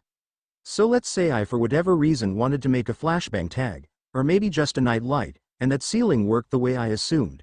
Namely, that by writing a character that meant something, I could capture or replicate the essence of that symbol, and the only kanji that I found was that of radiance. Well, radiance was written with two characters if you broke it down, sunlight and army, or force, so maybe the original intent in combining the two had been to say, the force of sunlight, but you could break down the character for army too, into forehead and car. So really, radiance was written with three characters, sunlight forehead car. Shining Sakura forehead jutsu, anyone? Had army been intentionally made out of forehead and car, or had those characters acquired their meanings later? And did that matter in sealing? So, who knew what the fuck just might happen if I wrote that one a tag and just pumped it full of chakra? Insane bizarro logic moon runes. This was all of course assuming that the strict meaning of the symbols was what mattered and that it was all literal, so that I even could use some dictionary to piece together the meanings. Because sometimes, I swear to fucking God, someone had just made a typo and it had stuck because no one thought to do any spell checking. For example, as I had realized while staring at the back of Naruto's head during one particularly boring lesson. The character for Fox was written with two characters, those being Beast and Melon. Which didn't make any sense, until I realized that the character for Melon is very similar to that of Claw. As in, one tiny smudge away. Kitsune. Kitsume. Melon Beast. Clawed Beast. Foxes being the only canine animals that could retract their claws like cats could, as far as I could remember. Well, maybe there was still hope for the Kyuubi being my big titty fluffy Connor GF in the future. And that was all still just kanji, which was still relatively well understood and widely used. Seal script had been practically dead for centuries. I didn't even want to imagine the kind of mistakes you could make there. So unless I found a master willing to go the extra mile to give me a solid grounding in seal script and sealing in general, it was pretty safe for me to assume that I wouldn't be making any headway there for the foreseeable future. Now, when I had raised these issues with Iruka, he had been quick to assure me that in his experience it wasn't anywhere near as complicated as I made it out to be. But when pressed, he had to concede that he had never tried to write his own seals and had only learned and reproduced seals which had been in use for years. In other words, he couldn't actually deny my pointing out that it all seemed like complete guesswork and trial and error, not with his own experience at least. It's fucking gotcha. At least I had found a shop willing to sell me 3 storage scrolls for a modest sum. Using them wasn't hard. The hand seals for both the enclosing and the unsealing jutsu were easy, and the amount of stuff I could put in them was pretty much directly proportional to my chakra output and nothing else. They were nothing fancy, having only one space each, meaning I had to put everything I wanted in at once and vice versa. I had tried to unroll the whole to decipher one of them, but after the first meter of squiggly nonsense I had given up. I just had to be satisfied with having 3 storage scrolls, of which I only needed 1 for supplies and sundries. Which led me to my first real foray outside of Konoha's walls. I was running down the eastern road, following one of the main rivers and trade routes. I had told the gate guards I was going training one afternoon after classes and they had let me pass, warning me to be back inside before dark. I had dutifully nodded and then taken off using my newest jutsu acquisition, thanks to one of the Chunin teachers at the academy who had been apparently running late from a date. The body flicker jutsu. It was, simply put, the best thing ever. The basic theory was the same as with an overdone, failed, tree walking step, which I really needed a better name for. Chakra propulsion step? Maybe repulsion step? In that you infused the ground beneath your feet with so much chakra that it accelerated you away from that surface at incredible speeds, giving you the appearance of having vanished. This much was easy, something that I had more or less mastered as a logical continuation of tree walking exercise long since. What made the body flicker special was that you also infused the air around you with chakra as well, creating a sort of elongated teardrop arrow shape which allowed you to minimize air resistance, giving you that much more bang for your buck. It was also why we ran the way we did, hands back and leaning forward. Historically back before, that running form was exclusively for running downhill quickly, something to do with your point of balance. But here it was about trying to turn the flat human body as narrow against the headwind as possible to minimize your drag profile, which with the addition of the chakra bubble turned us from something like an upright plank into something closer to a speeding arrow, allowing us to slip through the air that much more easily. Which was a good thing, because I was pretty sure at my top acceleration I could now break the sound barrier, something which was hardly stealthy or inconspicuous if I continued to run around and deal with pesky drag holding me back. Though that too could have its uses. So instead, you sort of slipped through the air in a single step the same way you did when diving headfirst into the water. Also why most ninjas prefer to jump straight up in a stationary body flicker rather than into any lateral direction when taking off, I suppose.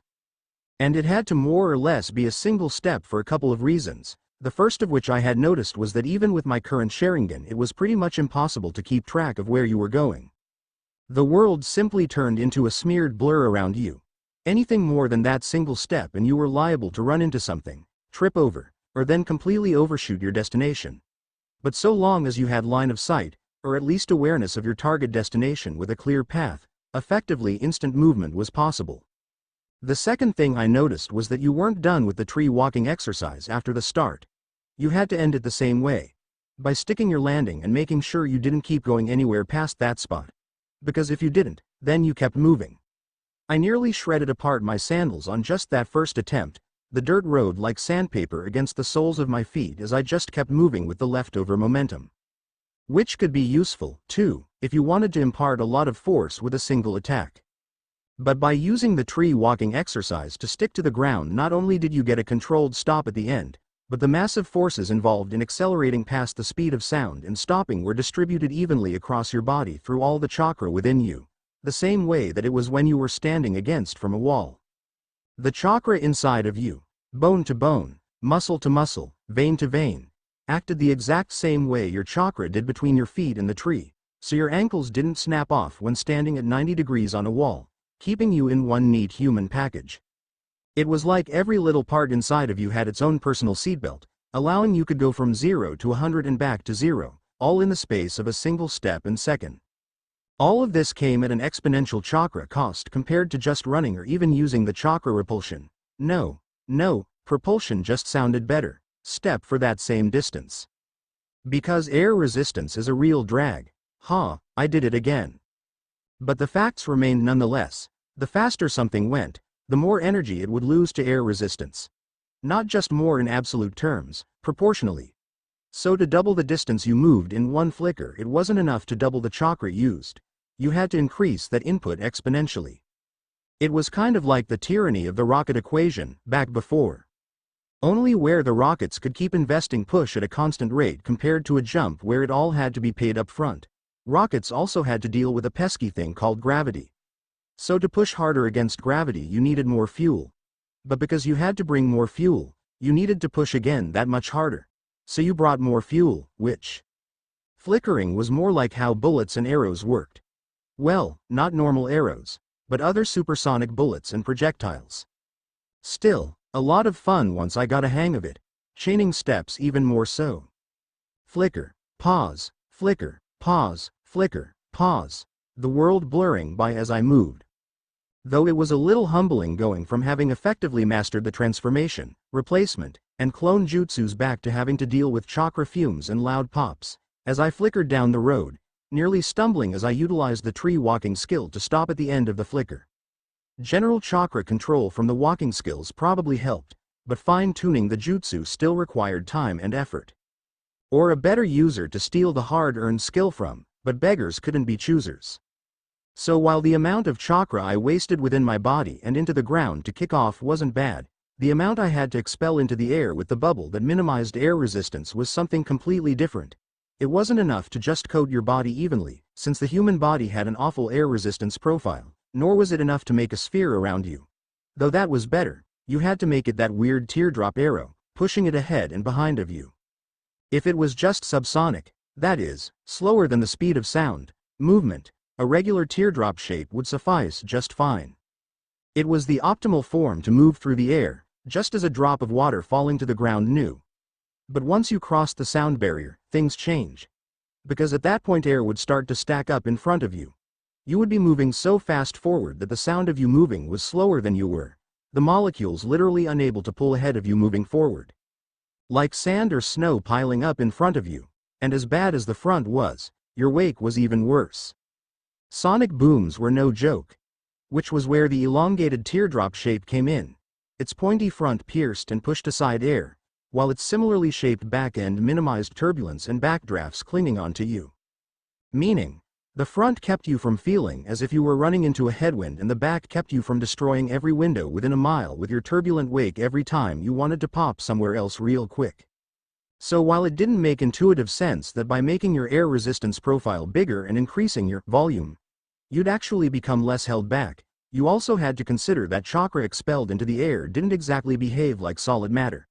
Similar to how powerfully expelled chakra could sway your hair or the leaves and grass around you. The bubble pushed aside the air around you before it could slow you down. Like the puck on an air hockey table, floating almost frictionlessly. It was again a matter of how chakra interacted with the various states of matter.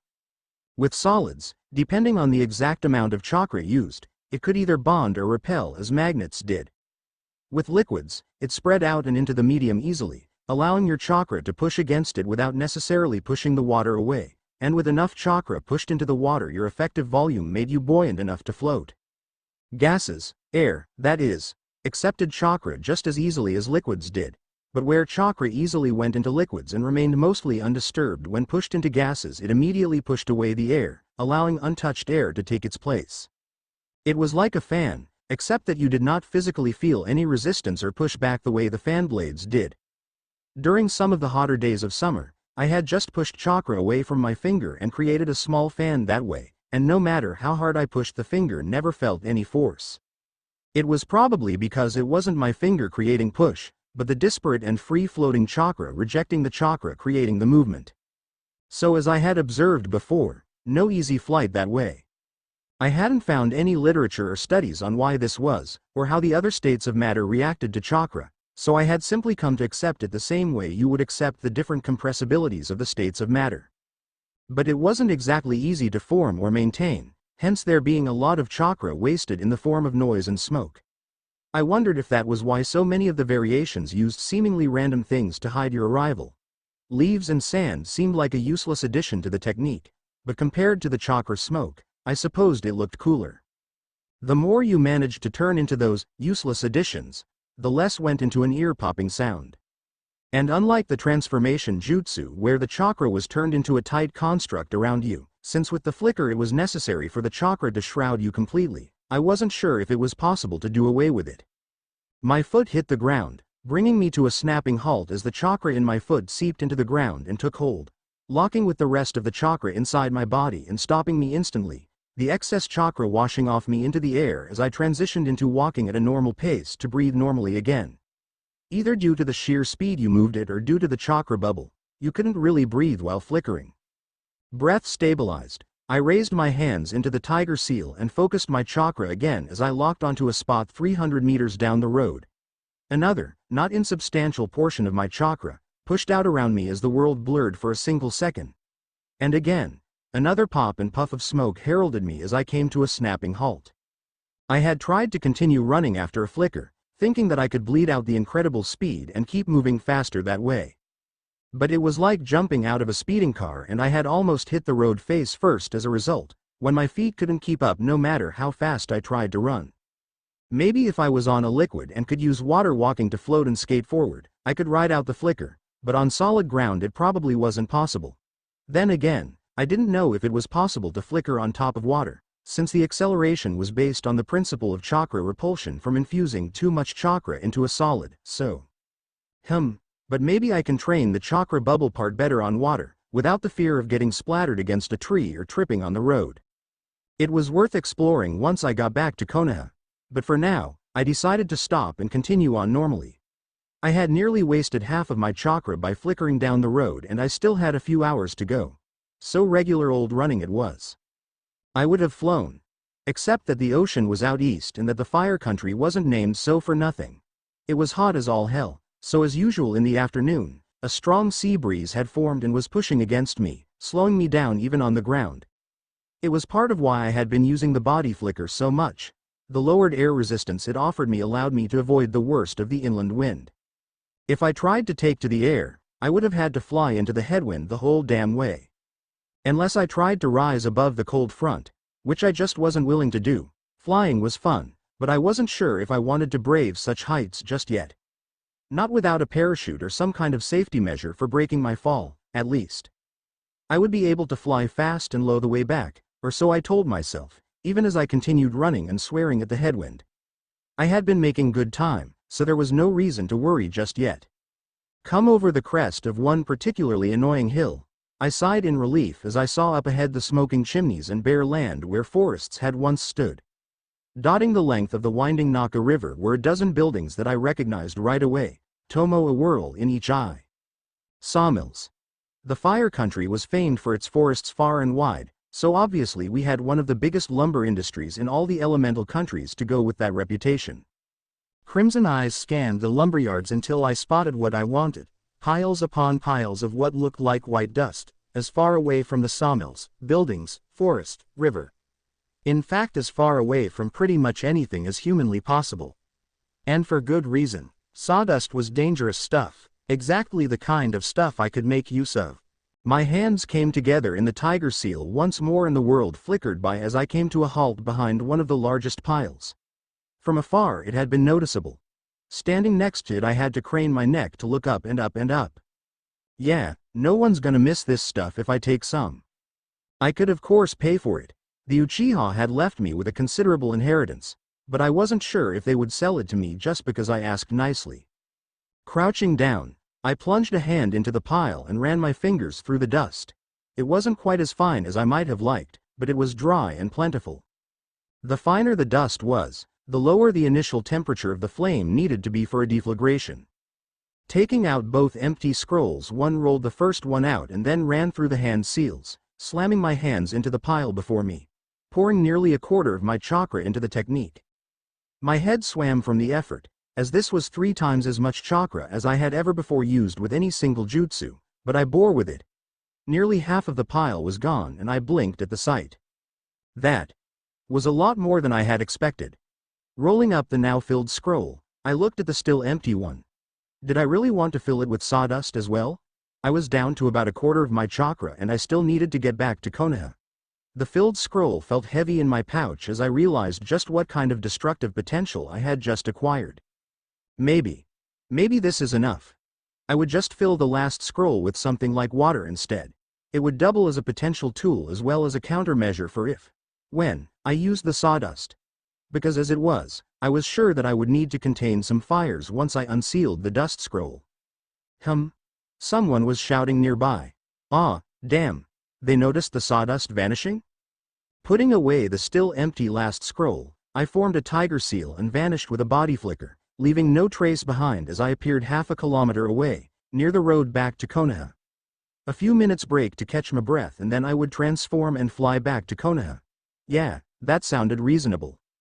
Plenty of opportunities to use the last scroll to enclose some water back home. Even so, I could help but smirk as I wondered just when I would get a chance to use my dust scroll. The end. I hope you enjoyed this episode. Remember to subscribe and like this video.